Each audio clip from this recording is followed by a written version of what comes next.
ਵਾਹਿਗੁਰੂ ਜੀ ਕਾ ਖਾਲਸਾ, ਵਾਹਿਗੁਰੂ ਜੀ ਕੀ ਫਤਿਹ ਜੀ। ਸਾਰੇ ਵੀਰਾਂ ਭੈਣਾਂ ਨੂੰ ਸਵਾਗਤ ਹੈ ਜੀ ਤੁਹਾਡਾ ਆਨਲਾਈਨ ਗੁਰਮਤਿ ਕਲਾਸ ਵਿੱਚ। ਜਿਵੇਂ ਕਿ ਸਾਨੂੰ ਸਾਰੇ ਵੀਰਾਂ ਭੈਣਾਂ ਨੂੰ ਪਤਾ ਹੀ ਹੈ, ਅਸੀਂ ਆਨੰਦ ਸਾਹਿਬ ਜੀ ਦੀ ਪਾਵਨ ਬਾਣੀ ਦੀ ਵਿਚਾਰ ਸਾਂਝੀ ਕਰ ਰਹੇ ਹਾਂ ਤੇ ਆਨੰਦ ਸਾਹਿਬ ਜੀ ਦੀ ਪਾਵਨ ਬਾਣੀ ਚੋਂ ਸਾਨੂੰ ਐਸੇ ਜੀਵਨ ਦੀ ਜੁਗਤ ਮਿਲਦੀ ਹੈ ਜਿਸ ਜੀਵਨ ਜੁਗਤ ਨੂੰ ਅਪਣਾ ਕੇ ਅਸੀਂ ਆਨੰਦ ਹਾਸਲ ਕਰ ਸਕਦੇ ਹਾਂ, ਖੁਸ਼ੀ ਔਰ ਪ੍ਰਸੰਨਤਾ ਹਾਸਲ ਕਰ ਸਕਦੇ ਹਾਂ ਔਰ ਅਸੀਂ ਪ੍ਰਭੂ ਪਰਮਾਤਮਾ ਦੇ ਵਿੱਚ ਅਪੇਧ ਹੋ ਕੇ ਰੱਬ ਵਰਗੇ ਹੋ ਕੇ ਜ਼ਿੰਦਗੀ ਜੀ ਸਕਦੇ ਹਾਂ। ਆਨੰਦ ਸਾਹਿਬ ਜੀ ਦੀ ਪਾਵਨ ਬਾਣੀ ਤੇ ਅਮਲ ਕਰਕੇ ਸਾਡੀ ਜੋ ਪਰਸਨਲ ਲਾਈਫ ਹੈ, ਫੈਮਿਲੀ ਲਾਈਫ ਜਾਂ ਸੋਸ਼ਲ ਲਾਈਫ ਇਹ ਸਵਰਗ ਹੋ ਸਕਦੀ ਹੈ। ਕੱਲ ਤੱਕ ਅਸੀਂ 23 ਪੌੜੀਆਂ ਦੀ ਵਿਚਾਰ ਸਾਂਝੀ ਕਰ ਚੁੱਕੇ ਹਾਂ, ਜਿਸ ਵਿੱਚ ਗੁਰਦੇਵ ਨੇ ਸਾਡੇ ਵਾਸਤੇ ਬਚਨ ਕੀਤਾ ਸੀ, ਆਵੋ ਸਿੱਖ ਸਤਿਗੁਰੂ ਕੇ ਪਿਆਰੇ ਹੋ, ਗਾਵੋ ਸੱਚੀ ਬਾਣੀ, ਕਿ ਸੱਚੀ ਬਾਣੀ ਦਾ ਗਾਇਨ ਕਰੋ, ਪ੍ਰਭੂ ਦੀ ਸਿਫਤ ਸਲਾਹ ਦੇ ਨਾਲ ਜੁੜੋ, ਰੱਬੀ ਰਜ਼ਾ ਦੇ ਅੰਦਰ ਤੁਰੋ, ਜਿਨ ਕੋ ਨਦਰ ਕਰਮ ਹੋਵੇ ਹਿਰਦੇ ਤਿਨਾ ਸਮਾਣੀ।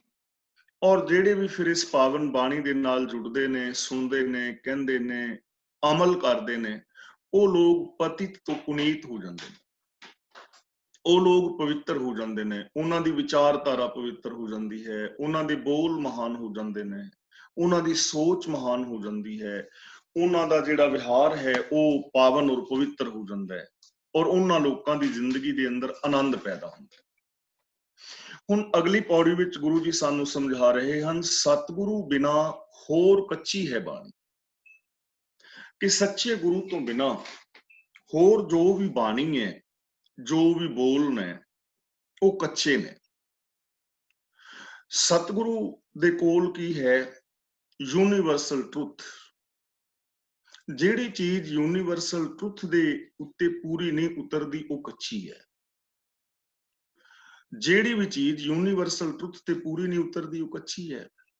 ਉਹਦਾ ਬੇਸ ਜਿਹੜਾ ਹੈ ਉਹ ਫੋਕਾ ਹੈ, ਉਹ ਪੂਰਾ ਨਹੀਂ ਉਸ ਦੇ ਉੱਤੇ ਪੂਰੀ ਉਤਰਦੀ, ਸੱਚ ਦੇ ਨਾਲ ਨਹੀਂ ਜੁੜਦੀ। ਗੁਰੂ ਦੇ ਕੋਲ ਯੂਨੀਵਰਸਲ ਟਰੁੱਥ ਹੈ। ਜਿਵੇਂ ਅਸੀਂ ਪਹਿਲਾਂ ਬੇਨਤੀ ਕਰ ਚੁੱਕੇ ਹਾਂ ਕਿ ਗੁਰੂ ਪਾਤਸ਼ਾਹ ਜੀ ਦੀ ਪਾਵਨ ਬਾਣੀ ਆਦਿ ਜੁਗਾਦੀ ਹੈ, ਸਰਬ ਸਾਂਝੀ ਹੈ, ਸਰਬ ਕਾਲੀ ਹੈ ਔਰ ਸਰਬਦੇਸ਼ੀ ਹੈ। ਯਾਨੀ ਗੁਰਬਾਣੀ ਦੇ ਸਿਧਾਂਤ ਪਹਿਲਾਂ ਵੀ ਸੱਚ ਸਨ, ਅੱਜ ਵੀ ਸੱਚ ਨੇ, ਆਉਣ ਵਾਲੇ ਸਮੇਂ ਵਿੱਚ ਵੀ ਸੱਚ ਰਹਿਣਗੇ। ਜੋ ਗੁਰਬਾਣੀ ਦੇ ਅੰਦਰ ਜੀਵਨ ਜਾਚ ਦਿੱਤੀ ਗਈ ਹੈ, ਉਸ ਜੀਵਨ ਜਾਚ ਨੂੰ ਹਰ ਇਨਸਾਨ ਇਸਤਰੀ ਪੁਰਸ਼ ਅਪਣਾ ਸਕਦਾ ਹੈ। ਹਿੰਦੂ, ਮੁਸਲਮਾਨ, ਸਿੱਖ, ਈਸਾਈ, ਜੈਨੀ, ਬੋਧੀ, ਪਾਰਸੀ, ਕਾਲੇ, ਗੋਰੇ, ਅਮੀਰ, ਗਰੀਬ, ਪੜ੍ਹੇ, ਅਨਪੜ੍ਹ, ਰਾਜਾ, ਪ੍ਰਜਾ, ਬੱਚੀ, ਬੱਚੇ, ਜਵਾਨ, ਇਸਤਰੀ ਪੁਰਸ਼, ਹਰ ਬੰਦਾ ਅਪਣਾ ਸਕਦਾ ਹੈ। ਔਰ ਇਹ ਐਸੀ ਜੀਵਨ ਜਾਚ ਹੈ ਜਿੱਥੇ ਵੀ ਕਿਤੇ ਸੰਸਾਰ ਵਿੱਚ ਮਨੁੱਖ ਮਾਤਰ ਹੈ, ਉੱਥੇ ਇਹ ਅਪਣਾਈ ਜਾ ਸਕਦੀ ਹੈ। ਉਹਨੂੰ ਅਸੀਂ ਸੱਚ ਕਹਿ ਸਕਦੇ ਹਾਂ, ਜੋ ਹਰ ਇਨਸਾਨ ਦੇ ਉੱਤੇ ਪੂਰੀ ਚੀਜ਼ ਉਤਰਦੀ ਹੋਵੇ, ਹਰ ਇਨਸਾਨ ਉਹਨੂੰ ਅਪਣਾ ਸਕਦਾ ਹੋਵੇ ਔਰ ਪ੍ਰੈਕਟੀਕਲ ਕੀਤਿਆਂ ਵੀ ਉਹ ਚੀਜ਼ ਪੂਰੀ ਉਤਰ ਸਕਦੀ ਹੋਵੇ, ਉਹਨੂੰ ਅਸੀਂ ਕਹਿੰਦੇ ਹਾਂ ਸੱਚ। ਕਈ ਚੀਜ਼ਾਂ ਹੁੰਦੀਆਂ ਨੇ ਜੋ ਅਸੀਂ ਬੋਲਦੇ ਹਾਂ ਪਰ ਪ੍ਰੈਕਟੀਕਲ ਕਰਨ ਦੇ ਵਿੱਚ ਨਹੀਂ ਆਉਂਦੀਆਂ। ਜਿਵੇਂ ਮਿਸਾਲ ਵਜੋਂ ਪਿੰਡਾਂ ਵਿੱਚ ਜਾਂ ਸ਼ਹਿਰਾਂ ਵਿੱਚ ਕਈ ਥਾਵਾਂ ਤੇ ਤਮਾਸ਼ਾ ਵਿਖਾਉਣ ਵਾਲੇ ਆਉਂਦੇ ਨੇ, ਉਹ ਸਾਨੂੰ ਪੈਸੇ ਬਣਾ ਕੇ ਵਿਖਾ ਦਿੰਦੇ ਨੇ, ਕਦੇ ਕਬੂਤਰ ਤੇ ਕਦੇ ਕੱਪੜੇ ਕੱਢ ਕੇ ਸਾਨੂੰ ਵਿਖਾ ਦਿੰਦੇ ਨੇ, ਪਰ ਉਹ ਗੱਲ ਸੱਚ ਨਹੀਂ ਹੁੰਦੀ। ਉਹ ਜੇ ਪ੍ਰੈਕਟੀਕਲ ਕਰੀਏ ਤੇ ਉਹ ਪੂਰੀ ਨਹੀਂ ਉਤਰਦੀ, ਕਿਉਂਕਿ ਉਹ ਇੱਕ ਚਲਾਕੀ ਹੈ, ਉਹ ਇੱਕ ਛਲਾਵਾ ਹੈ, ਹੱਥ ਦੀ ਸਫਾਈ ਹੈ। ਪਰ ਜੇ ਪ੍ਰੈਕਟੀਕਲ ਦੇ ਅੰਦਰ ਕੀਤੀ ਜਾਏ ਤੇ ਉਹ ਨਹੀਂ ਹੋ ਸਕੇਗਾ। ਤਾਂ ਸੱਚ ਉਹ ਚੀਜ਼ ਹੁੰਦੀ ਹੈ ਜੋ ਪ੍ਰੈਕਟੀਕਲ ਕੀਤਿਆਂ ਵੀ ਪੂਰਾ ਉਤਰਿਆ। ਚੀਜ਼ ਨੂੰ ਥੋੜਾ ਜਿਹਾ ਅਸਾਂ ਸਮਝਣਾ। ਪਹਿਲਾਂ ਅਸੀਂ ਕਹਿੰਦੇ ਸਾਂ ਕਿ ਅਸੀਂ ਕਿਸ ਤੋਂ ਗੱਲ ਸੁਣੀ ਹੈ, ਮੈਂ ਸੁਣੀ ਹੈ ਤੇ ਉਹ ਗੱਲ ਸੱਚੀ ਹੈ, ਲੇਕਿਨ ਅੱਗੇ ਚੱਲ ਕੇ ਇਹ ਚੀਜ਼ ਨੂੰ ਮੰਨਣਾ ਲੋਕਾਂ ਨੇ ਮਨਾ ਕਰ ਦਿੱਤਾ ਕਿ ਸੁਣੀ ਸੁਣਾਈ ਗੱਲ ਜਿਹੜੀ ਹੈ ਉਹ ਸੱਚੀ ਨਹੀਂ ਹੁੰਦੀ, ਉਹ ਝੂਠੀ ਹੋ ਸਕਦੀ। ਫਿਰ ਸੱਚ ਨੂੰ ਪਰਖਣ ਦਾ ਦੂਜਾ ਜਿਹੜਾ ਸੀ ਨਿਯਮ ਲਾਗੂ ਹੋਇਆ ਕਿ ਅੱਖੀਂ ਵੇਖੀ ਹੋਈ ਚੀਜ਼ ਉਹ ਸੱਚੀ ਹੁੰਦੀ ਹੈ। ਹੁਣ ਕਈ ਵਾਰ ਐਸਾ ਹੁੰਦਾ ਹੈ ਕਿ ਬੰਦਾ ਕਹਿੰਦਾ ਕਿ ਇਹ ਚੀਜ਼ ਮੈਂ ਅੱਖੀਂ ਦੇਖ ਕੇ ਆਇਆ, ਪਰ ਅੱਜ ਇਹ ਚੀਜ਼ ਵੀ ਗਲਤ ਹੋ ਗਈ। ਅੱਖੀਂ ਦੇਖੀ ਹੋਈ ਚੀਜ਼ ਵੀ ਗਲਤ ਹੋ ਸਕਦੀ ਹੈ, ਉਹਦੇ ਅੰਦਰ ਵੀ ਸੰਭਾਵਨਾ ਹੈ। ਇਹ ਨਹੀਂ ਕਿ ਹਰ ਚੀਜ਼ ਗਲਤ ਹੋ ਜਾਏਗੀ, लेकिन अखी देखी हुई चीज भी गलत हो सकती है, भुलेखा पै सकता है। जिवें रात नूं रस्सी पई होवे ਤੇ ਸਾਨੂੰ ਕਈ ਵਾਰ ਸੱਪ ਦਾ ਭੁਲੇਖਾ ਪੈ ਜਾਂਦਾ, ਤੇ ਜੇ ਅਸੀਂ ਕਹੀਏ ਮੈਂ ਅੱਖੀਂ ਦੇਖ ਕੇ ਆਇਆ ਉੱਥੇ ਏਡਾ ਵੱਡਾ ਸੱਪ ਪਿਆ ਹੈ ਰਾਤ ਨੂੰ, ਅੱਖੀਂ ਤਾਂ ਦੇਖਿਆ ਪਰ ਜਦੋਂ ਚਾਨਣ ਕਰਕੇ ਦੇਖਾਂਗੇ ਸੱਪ ਨਹੀਂ ਹੋਏਗਾ। ਤੁਸੀਂ ਰੇਗਿਸਤਾਨ ਵਿੱਚ ਜਾਓ ਤਾਂ ਜਦੋਂ ਗਰਮੀ ਹੁੰਦੀ ਹੈ ਨਾ, ਗਰਮੀ ਦੇ ਵਿੱਚ ਸੂਰਜ ਦੀ ਗਰਮੀ ਦੇ ਨਾਲ ਰੇਤਾ ਤਪਦਾ ਹੈ, ਤੇ ਰੇਤਾ ਤਪਣ ਦੇ ਨਾਲ ਕਈ ਵਾਰ ਜਿਹੜੀਆਂ ਸੂਰਜ ਦੀਆਂ ਕਿਰਨਾਂ ਨੇ ਧਰਤੀ ਨਾਲ ਟਕਰਾਉਣ ਤੋਂ ਪਹਿਲਾਂ ਹੀ 1 ਇੰਚ ਤਾਂ ਵਾਪਸ ਪਰਤ ਜਾਂਦੀਆਂ ਨੇ, ਤੇ ਉੱਥੇ ਥੱਲੇ ਹਨੇਰਾ ਪ੍ਰਤੀਤ ਹੁੰਦਾ ਹੈ, ਤੇ ਇੰਜ ਪ੍ਰਤੀਤ ਹੁੰਦਾ ਹੈ ਜਿਵੇਂ ਪਾਣੀ ਦਾ ਸਰੋਵਰ ਹੈ, ਦੂਰੋਂ ਵੇਖੀਏ ਨਾ ਪਾਣੀ ਦੀਆਂ ਲਹਿਰਾਂ ਦਿਸਦੀਆਂ ਨੇ। ਤੇ ਜੇ ਕੋਈ ਹੁਣ ਜਾ ਕੇ ਕਹੇ ਕਿ ਮੈਂ ਖੁਦ ਅੱਖਾਂ ਦੇ ਨਾਲ ਵੇਖ ਕੇ ਆਇਆ ਉੱਥੇ ਪਾਣੀ ਦਾ ਸਰੋਵਰ ਭਰਿਆ ਹੋਇਆ ਹੈ, ਦਿਸ ਤੇ ਰਿਹਾ, ਅੱਖਾਂ ਨਾਲ ਦਿਸ ਰਿਹਾ, ਪਰ ਜਦੋਂ ਅਸੀਂ ਨੇੜੇ ਜਾਂਦੇ ਹਾਂ ਉੱਥੇ ਹੁੰਦਾ ਨਹੀਂ, ਯਾਨੀ ਭੁਲੇਖਾ ਲੱਗ ਸਕਦਾ ਨਾ। ਅਸੀਂ ਖੇਲ ਦੇਖ ਕੇ ਆਉਂਦੇ ਹਾਂ ਤੇ ਉਹ ਇੰਜ ਲੱਗਦਾ ਹੈ ਕਿ ਜਿਵੇਂ ਦੇ ਬਾਜੀਗਰ ਨੇ ਜਾਂ ਤਮਾਸ਼ਾ ਵਿਖਾਉਣ ਵਾਲੇ ਜਾਦੂਗਰ ਨੇ ਬੱਚੇ ਦਾ ਸਿਰ ਵੱਢ ਦਿੱਤਾ, ਤੇ ਅਸੀਂ ਕਹਿੰਦੇ ਯਾਰ ਮੈਂ ਅੱਖਾਂ ਨਾਲ ਦੇਖ ਕੇ ਆਇਆ ਉਹਨੇ ਸਿਰ ਵੱਢ ਕੇ ਜੋੜਿਆ, ਪਰ ਵਾਸਤਵ ਵਿੱਚ ਜੋੜਿਆ ਨਹੀਂ ਹੁੰਦਾ, ਉਹ ਇੱਕ ਚਲਾਕੀ ਹੁੰਦੀ ਹੈ, ਉਹ ਇੱਕ ਟ੍ਰਿਕ ਹੁੰਦੀ ਹੈ। ਤਾਂ ਇਹਦਾ ਮਤਲਬ ਅੱਖਾਂ ਦੇ ਨਾਲ ਦੇਖੀ ਹੋਈ ਚੀਜ਼ ਵੀ ਗਲਤ ਹੋ ਸਕਦੀ ਹੈ, ਸੰਭਾਵਨਾ ਹੈ। ਹੁਣ ਅੱਜ ਸੱਚ ਨੂੰ ਪਰਖਣ ਦੀ ਤੀਜੀ ਚੀਜ਼ ਹੈ ਕਿ ਉਹਨੂੰ ਪ੍ਰੈਕਟੀਕਲ ਕੀਤਾ ਜਾਏ, ਕਿ ਉਹ ਪ੍ਰੈਕਟੀਕਲ ਕੀਤਿਆਂ ਵੀ ਉਹੀ ਚੀਜ਼ ਨਿਕਲਦੀ ਹੈ ਜੋ ਪ੍ਰੈਕਟੀਕਲ ਦੇ ਵਿੱਚ ਪੂਰੀ ਹੋਵੇ, ਉਹਨੂੰ ਅਸੀਂ ਸੱਚ ਕਹਿ ਸਕਦੇ ਹਾਂ, ਕਿਉਂਕਿ ਜਿਵੇਂ ਬੋਲਿਆ ਹੈ ਉਵੇਂ ਵੇਖਿਆ ਹੈ, ਤੇ ਉਹਨੂੰ ਵਿਹਾਰ ਦੇ ਵਿੱਚ ਪਰਖ ਕੇ ਵੇਖਿਆ ਤਾਂ ਵੀ ਉਹ ਪੂਰੀ ਉਤਰੀ ਹੈ। ਤਾਂ ਗੁਰੂ ਪਾਤਸ਼ਾਹ ਜੀ ਕਹਿੰਦੇ ਨੇ ਸਤਿਗੁਰੂ ਬਿਨਾ ਹੋਰ ਕੱਚੀ ਹੈ ਬਾਣੀ, ਗੁਰੂ ਦੇ ਗਿਆਨ ਤੋਂ ਬਿਨਾ ਜੋ ਹੋਰ ਬਾਕੀ ਗੱਲਾਂ ਨੇ ਉਹ ਕੱਚੀਆਂ ਨੇ, ਕਿਉਂਕਿ ਉਹ ਪਰਖ ਵਿੱਚ ਪੂਰੀਆਂ ਨਹੀਂ ਉਤਰਦੀਆਂ। ਗੁਰੂ ਦੀ ਪਾਵਨ ਬਾਣੀ ਯੂਨੀਵਰਸਲ ਟਰੁੱਥ ਦੇ ਉੱਤੇ ਪੂਰੀ ਉਤਰਦੀ ਹੈ, ਜੋ ਯੂਨੀਵਰਸਲ ਟਰੁੱਥ ਉੱਤੇ ਪੂਰੀ ਉਤਰਦੀ ਹੈ ਉਸ ਚੀਜ਼ ਨੂੰ ਸੱਚ ਕਿਹਾ ਜਾ ਸਕਦਾ ਹੈ। ਤਾਂ ਜਿਹੜੀ ਚੀਜ਼ ਯੂਨੀਵਰਸਲ ਟਰੁੱਥ ਤੇ ਪੂਰੀ ਨਹੀਂ ਉਤਰਦੀ ਉਹ ਚੀਜ਼ ਕੱਚੀ ਹੈ। ਗੁਰੂ ਦੇ ਗਿਆਨ ਤੋਂ ਬਿਨਾ ਜਿਹੜੀ ਬਾਕੀ ਬੋਲ ਬੁਲਾਰੇ ਨੇ ਉਹ ਕੱਚੇ ਨੇ। ਬਾਣੀ ਤਾਂ ਕੱਚੀ ਸਤਿਗੁਰੂ ਬਾਝੋਂ ਹੋਰ ਕੱਚੀ ਬਾਣੀ ਦੁਬਾਰਾ ਫਿਰ ਸਾਨੂੰ ਸਮਝਾ ਰਹੇ ਨੇ ਕਿ ਗੁਰੂ ਗਿਆਨ ਤੋਂ ਬਿਨਾ ਇਹ ਜੋ ਬਾਣੀ ਹੈ, ਜੋ ਬੋਲ ਬੁਲਾਰੇ ਨੇ ਉਹ ਬਿਲਕੁਲ ਕੱਚੇ ਨੇ, ਯਾਨੀ ਪਰਖ ਤੇ ਪੂਰੇ ਉਤਰਨ ਵਾਲੇ ਨਹੀਂ ਹਨ, ਉਹਨਾਂ ਦਾ ਸਾਡੇ ਜੀਵਨ ਦੇ ਅੰਦਰ ਕੋਈ ਲਾਭ ਨਹੀਂ ਹੈ। ਉਹਨਾਂ ਬੋਲ ਬੁਲਾਰਿਆਂ ਦੇ ਨਾਲ ਆਤਮਿਕ ਜੀਵਨ ਨਹੀਂ ਘੜਿਆ ਜਾ ਸਕਦਾ, ਉਹਨਾਂ ਬੋਲ ਬੁਲਾਰਿਆਂ ਦੇ ਨਾਲ ਕਦੇ ਵੀ ਬੰਦਾ ਵਿਕਾਸ ਨਹੀਂ ਕਰ ਸਕਦਾ। ਜਿਹੜੀ ਚੀਜ਼ ਪ੍ਰੈਕਟੀਕਲ ਵਿੱਚ ਪੂਰੀ ਹੀ ਨਹੀਂ ਉਤਰਨੀ ਉਹਦੇ ਨਾਲ ਜੀਵਨ ਦਾ ਵਿਕਾਸ ਨਹੀਂ ਹੋਏਗਾ, ਆਤਮਿਕ ਜੀਵਨ ਪੈਦਾ ਨਹੀਂ ਹੋਏਗਾ, ਖੁਸ਼ੀਆਂ ਪੈਦਾ ਨਹੀਂ ਹੋਣਗੀਆਂ, ਆਨੰਦ ਪੈਦਾ ਨਹੀਂ ਹੋਏਗਾ। ਤਾਂ ਗੁਰਦੇਵ ਪਾਤਸ਼ਾਹ ਅਗਲਾ ਬਚਨ ਕਰਦੇ ਨੇ, ਕਹਿੰਦੇ ਕੱਚੇ ਜਿਹੜੇ ਗੁਰੂ ਦੀ ਬਾਣੀ ਤੋਂ ਯਾਨੀ ਸੱਚੇ ਗਿਆਨ ਤੋਂ ਬਿਨਾ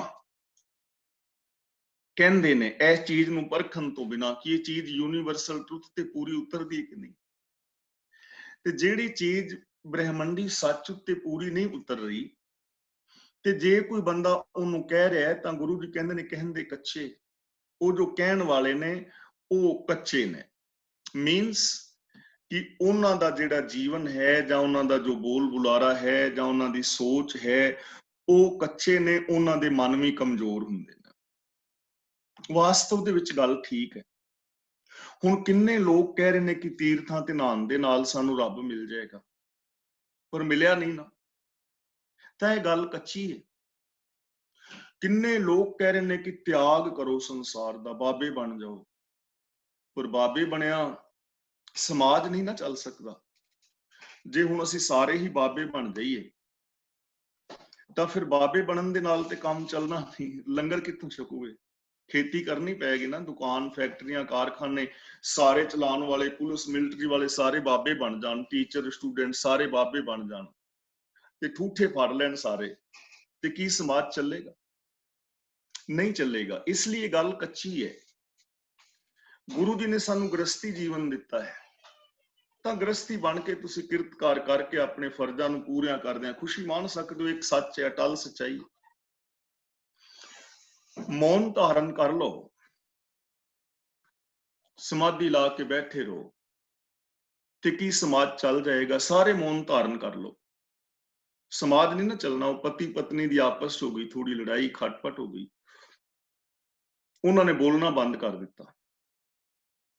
बोलना बंद कर दिता ते पति ने एक कागज ते लिख के सौ गया ते पत्नी दे सामने रख है भी सवेरे मैनू 5 बजे जगा दवी, कि मैं सवेरे 5 बजे जाना है ते मैनू 5 बजे जगा दी। पत्नी ने पढ़ लिया, सवेरे 5 बजे ते पति जागया नहीं तो उन्हें पर्ची ते लिख के लिख दिता कि 5 बज गए ने, जाग जाओ। ते पति दे छाती ते धर दी चिट्ठी। वो जागया नहीं, उन्हें 5 बजे फिर धर दी भी 5 बज के 5 मिनट हो गए ने, जाग जाओ। 10 मिनट ते फिर 5 मिनट बाद रखी गई ते 6-7 बजते तक पति सुता ते इन्नियां सारियां उत्ते चिप्पां स्लिपां पईयां ते पति उठ के ते अग बबूला कि तू मैनू जगाया नहीं। कहंदी मैं ते पर्चियां लिख लिख के रखियां ने, तू जागया नहीं, मैं की करा। कि एवें काम चल सकता है? मौन धारण कीतियां तां गल कच्ची है ना। इसलिए गुरु जी ने कहा है चुप्पे चुप ना हो गई जे लाए रहा लिपतार। ये गल्लां ने कच्चियां तां कहंदे कच्चे। ਜਿਹੜੇ ਵੀ ਯੂਨੀਵਰਸਲ ਟਰੁੱਥ ਤੇ ਜਿਹੜੀ ਚੀਜ਼ ਪੂਰੀ ਨਹੀਂ ਉਤਰਦੀ, ਉਹ ਗੱਲ ਕਹਿਣ ਵਾਲੇ ਕੱਚੇ ਨੇ। ਉਹ ਗੱਲਾਂ ਦਾ ਕੋਈ ਲਾਭ ਨਹੀਂ ਹੈ, ਆਤਮਿਕ ਜੀਵਨ ਵਿੱਚ ਕੋਈ ਲਾਭ ਨਹੀਂ ਹੋ ਸਕਦਾ। ਹੁਣ ਜੇ ਕੋਈ ਬੰਦਾ ਕਹੀ ਜਾਏ ਵੀ ਸਕੂਲ ਦੇ ਚਫੇਰੇ ਚੱਕਰ ਕੱਟੀ ਜਾਓ ਤੇ ਤੁਸੀਂ ਇੰਜੀਨੀਅਰ ਬਣ ਜਾਓਗੇ, ਬਣ ਥੋੜੀ ਜਾਵਾਂਗੇ। ਪਰੌਂਠੇ ਪਰੌਂਠੇ ਕਰੀ ਜਾਓ, ਪਕਾਓ ਨਾ, ਤੇ ਕੱਚੀ ਗੱਲ ਹੈ ਨਾ, ਨਹੀਂ ਬਣਨੇ, ਬਣਾਇਆ ਬਣਨਗੇ। ਕਹਿੰਦੇ ਕੱਚੇ ਜਿਹੜੇ ਯੂਨੀਵਰਸਲ ਟਰੁੱਥ ਦੇ ਉੱਤੇ ਜੋ ਚੀਜ਼ ਪੂਰੀ ਨਹੀਂ ਉਤਰਦੀ, ਉਹ ਚੀਜ਼ ਕਹਿਣ ਵਾਲੇ ਬੰਦੇ ਕੱਚੇ ਮਨ ਵਾਲੇ ਨੇ। ਉਹਨਾਂ ਦੀਆਂ ਉਹ ਗੱਲਾਂ ਕੱਚੀਆਂ ਪਿੱਲੀਆਂ ਨੇ, ਉਹ ਬੰਦੇ ਵਿਸ਼ਵਾਸਯੋਗ ਨਹੀਂ ਹਨ। ਦੂਜੀ ਗੱਲ ਹੈ ਸੁਣਦੇ ਕੱਚੇ। ਜਿਹੜੇ ਉਹਨਾਂ ਗੱਲਾਂ ਨੂੰ ਸੁਣਦੇ ਨੇ ਉਹ ਵੀ ਕੱਚੇ ਨੇ, ਕਿਉਂਕਿ ਹੁਣ ਜਿਹੜੀ ਚੀਜ਼ ਸੁਣੋਗੇ ਉਵੇਂ ਦੇ ਹੋਗੇ ਨਾ। ਜੇ ਮੈਂ ਇਹੋ ਜਿਹੀਆਂ ਗੱਲਾਂ ਸੁਣਦਾ ਹਾਂ ਤਾਂ ਮੇਰਾ ਵਿਸ਼ਵਾਸ ਵੀ ਹੋਏਗਾ, ਤਾਂ ਉਹ ਵੀ ਕੱਚੇ ਨੇ। ਹੁਣ ਅਸੀਂ ਸੁਣਦੇ ਆਏ ਕਿ ਬਾਬਿਆਂ ਕੋਲੋਂ ਸੇਬ ਲਓ ਤੇ ਬੱਚਾ ਹੋ ਜਾਏਗਾ ਪੈਦਾ, ਮੁੰਡਾ ਹੋਏਗਾ। ਇਹ ਗੱਲ ਮੈਂ ਤੁਹਾਨੂੰ ਪਹਿਲਾਂ ਵੀ ਸੁਣਾਈ ਸੀ। ਮੈਂ ਕਿਸੇ ਪ੍ਰਚਾਰਕ ਦੀ ਵੀਰ ਦੀ YouTube ਤੇ ਸੁਣੀ ਸੀ ਕਿ ਕੋਈ ਬੀਬੀ ਇੱਥੋਂ ਨਿਊਜ਼ੀਲੈਂਡ ਗਈ ਹੋਣੀ ਹੈ ਤੇ ਉਹਨਾਂ ਨੂੰ ਕਿਸੇ ਨੇ ਕਿਹਾ ਵੀ ਇੱਥੇ ਬਾਬਾ ਜੀ ਦਿੰਦੇ ਨੇ ਵਰ ਤੇ ਉਹਨਾਂ ਦੀ ਅਰਦਾਸ ਨਾਲ ਮੁੰਡਾ ਹੁੰਦਾ। ਉਹ ਬਾਬੇ ਕੋਲ ਗਈ ਤੇ ਬਾਬੇ ਨੇ ਦੇ ਦਿੱਤੇ ਸੇਬ, 2 ਸੇਬ ਦੇ ਦਿੱਤੇ ਤੇ ਉਹ ਮਾਤਾ ਪਹੁੰਚੀ ਨਿਊਜ਼ੀਲੈਂਡ ਤੇ ਹੁਣ ਨਿਊਜ਼ੀਲੈਂਡ ਵਾਲੇ ਅੱਗੇ ਸੇਬ ਲਿਜਾਣ ਨਹੀਂ ਦਿੰਦੇ, ਫਰੂਟ ਜਾਣ ਨਹੀਂ ਦਿੰਦੇ ਨਾ। ਉਹਨਾਂ ਨੇ ਚੈੱਕ ਕੀਤਾ, ਕਹਿੰਦੇ ਬੀਬੀ ਸੇਬ ਤੇ ਨਹੀਂ ਜਾ ਸਕਦੇ। ਉਹ ਕਹਿਣ ਲੱਗੀ ਇਹ ਤੇ ਮੈਂ ਜ਼ਰੂਰ ਲਿਜਾਣੇ ਨੇ, ਸਾਡੇ ਮਹਾਂਪੁਰਸ਼ਾਂ ਨੇ ਦਿੱਤੇ ਨੇ। ਉਹ ਆਖਿਆ ਵੀ ਤੂੰ ਹੋਰ ਖਰੀਦ ਲਿਆ ਉੱਥੋਂ। ਕਹਿਣ ਲੱਗੀ ਨਾ, ਇਹ ਤੇ ਮੈਂ ਆਪਣੀ ਨੂੰਹ ਨੂੰ ਖਵਾਣੇ ਨੇ। ਉਹ ਕਹਿੰਦੇ ਵੀ ਨੂੰਹ ਨੂੰ ਕਿਉਂ ਖਵਾਣੇ ਨੇ? ਕਹਿਣ ਲੱਗੇ ਵੀ ਇਹਦੇ ਨਾਲ ਤੇ ਬੇਬੀ ਹੋਏਗਾ। ਹੁਣ ਉਹ ਵੀ ਹੈਰਾਨ ਵੀ ਉਹ ਜੋ ਕਿਹੜਾ ਸਾਇੰਟਿਸਟ ਪੈਦਾ ਹੋ ਗਿਆ ਜਿਹੜਾ ਸੇਬਾਂ ਦੇ ਨਾਲ ਬੇਬੀ ਪੈਦਾ ਕਰੇ। ਉਹਨਾਂ ਨੇ ਕਿਹਾ, ਬੀਬੀ ਕਹਿੰਦੀ ਮੈਂ ਤੇ ਜਾਣਾ ਨਹੀਂ, ਸੇਬ ਲੈ ਕੇ ਜਾਣੇ ਨੇ। ਉਹਨਾਂ ਨੇ ਫਿਰ ਫੈਸਲਾ ਕੀਤਾ ਵੀ ਚਲੋ ਇੰਝ ਕਰੋ ਵੀ ਸੇਬ ਨਹੀਂ ਜਾਣ ਦੇਣੇ ਤੇ ਨੂੰਹ ਨੂੰ ਇੱਥੇ ਸੱਦ ਲਓ ਵੀ ਇੱਥੇ ਖਵਾ ਦੋ। ਉਹਨਾਂ ਨੇ ਨੂੰਹ ਨੂੰ ਸੱਦ ਲਿਆ, ਉਹ ਮੰਨ ਗਈ ਬੇਬੇ। ਉਹ ਫਿਰ ਉਹਨਾਂ ਨੇ ਸੋਚਿਆ ਯਾਰ ਇਹਨਾਂ ਸੇਬਾਂ ਦੇ ਵਿੱਚ ਕੋਈ ਗੜਬੜ ਨਾ ਹੋਏ, ਵੀ ਮਤੇ ਨੂੰਹ ਖਾਏ ਤੇ ਬਿਮਾਰ ਹੋ ਜਾਏ। ਫਿਰ ਫੈਸਲਾ ਕੀਤਾ ਬੀਬੀ ਇੱਕ ਸੇਬ ਪਹਿਲਾਂ ਤੂੰ ਖਾ, ਫਿਰ ਨੂੰਹ ਨੂੰ ਖਵਾ। ਇੱਕ ਸੇਬ ਖਾ ਲਿਆ ਬੇਬੇ ਨੇ ਤੇ ਦੂਜਾ ਖਵਾਤਾ ਨੂੰਹ ਨੂੰ। ਬੇਬੇ ਨੂੰ ਬਾਹਰ ਕੱਢਤਾ। ਹੁਣ ਇਹਨਾਂ ਨਹੀਂ ਪਤਾ ਲੱਗਾ ਵੀ ਮੁੰਡਾ ਨੂੰਹ ਵੱਲ ਹੋਇਆ ਕਿ ਬੇਬੇ ਵੱਲ ਹੋਇਆ। ਹੁਣ ਇਹ ਗੱਲਾਂ ਕੱਚੀਆਂ ਨੇ ਨਾ, ਕੱਚੀਆਂ ਗੱਲਾਂ ਨੇ। ਕਹਿੰਦੇ ਕੱਚੇ, ਜਿਹੜੇ ਕਹਿਣ ਵਾਲੇ ਨੇ ਉਹ ਕੱਚੇ ਨੇ, ਸੁਣਨ ਵਾਲੇ ਵਿਸ਼ਵਾਸ ਕਰਨ ਵਾਲੇ ਕੱਚੇ ਨੇ। ਗੁਰੂ ਜੀ ਬਾਣੀ ਵਿੱਚ ਕਹਿੰਦੇ ਨੇ ਜੈਸੇ ਮਾਤ ਪਿਤਾ ਬਿਨ ਬਾਲ ਨਾ ਹੋਈ। ਹੁਣ ਗੁਰੂ ਜੀ ਯੂਨੀਵਰਸਲ ਟਰੁੱਥ ਕਹਿ ਰਹੇ ਨੇ। ਜਿਹੜਾ ਹੁਣ ਇਹ ਗੱਲ ਕਹਿੰਦਾ ਹੈ ਵੀ ਤੁਹਾਡੀ ਕਿਸਮਤ ਮੈਂ ਪੜ੍ਹ ਸਕਣਾ, ਲਕੀਰਾਂ ਜਿਹੜੀਆਂ ਨੇ ਕਿਸਮਤ ਵਾਲੀਆਂ ਨੇ।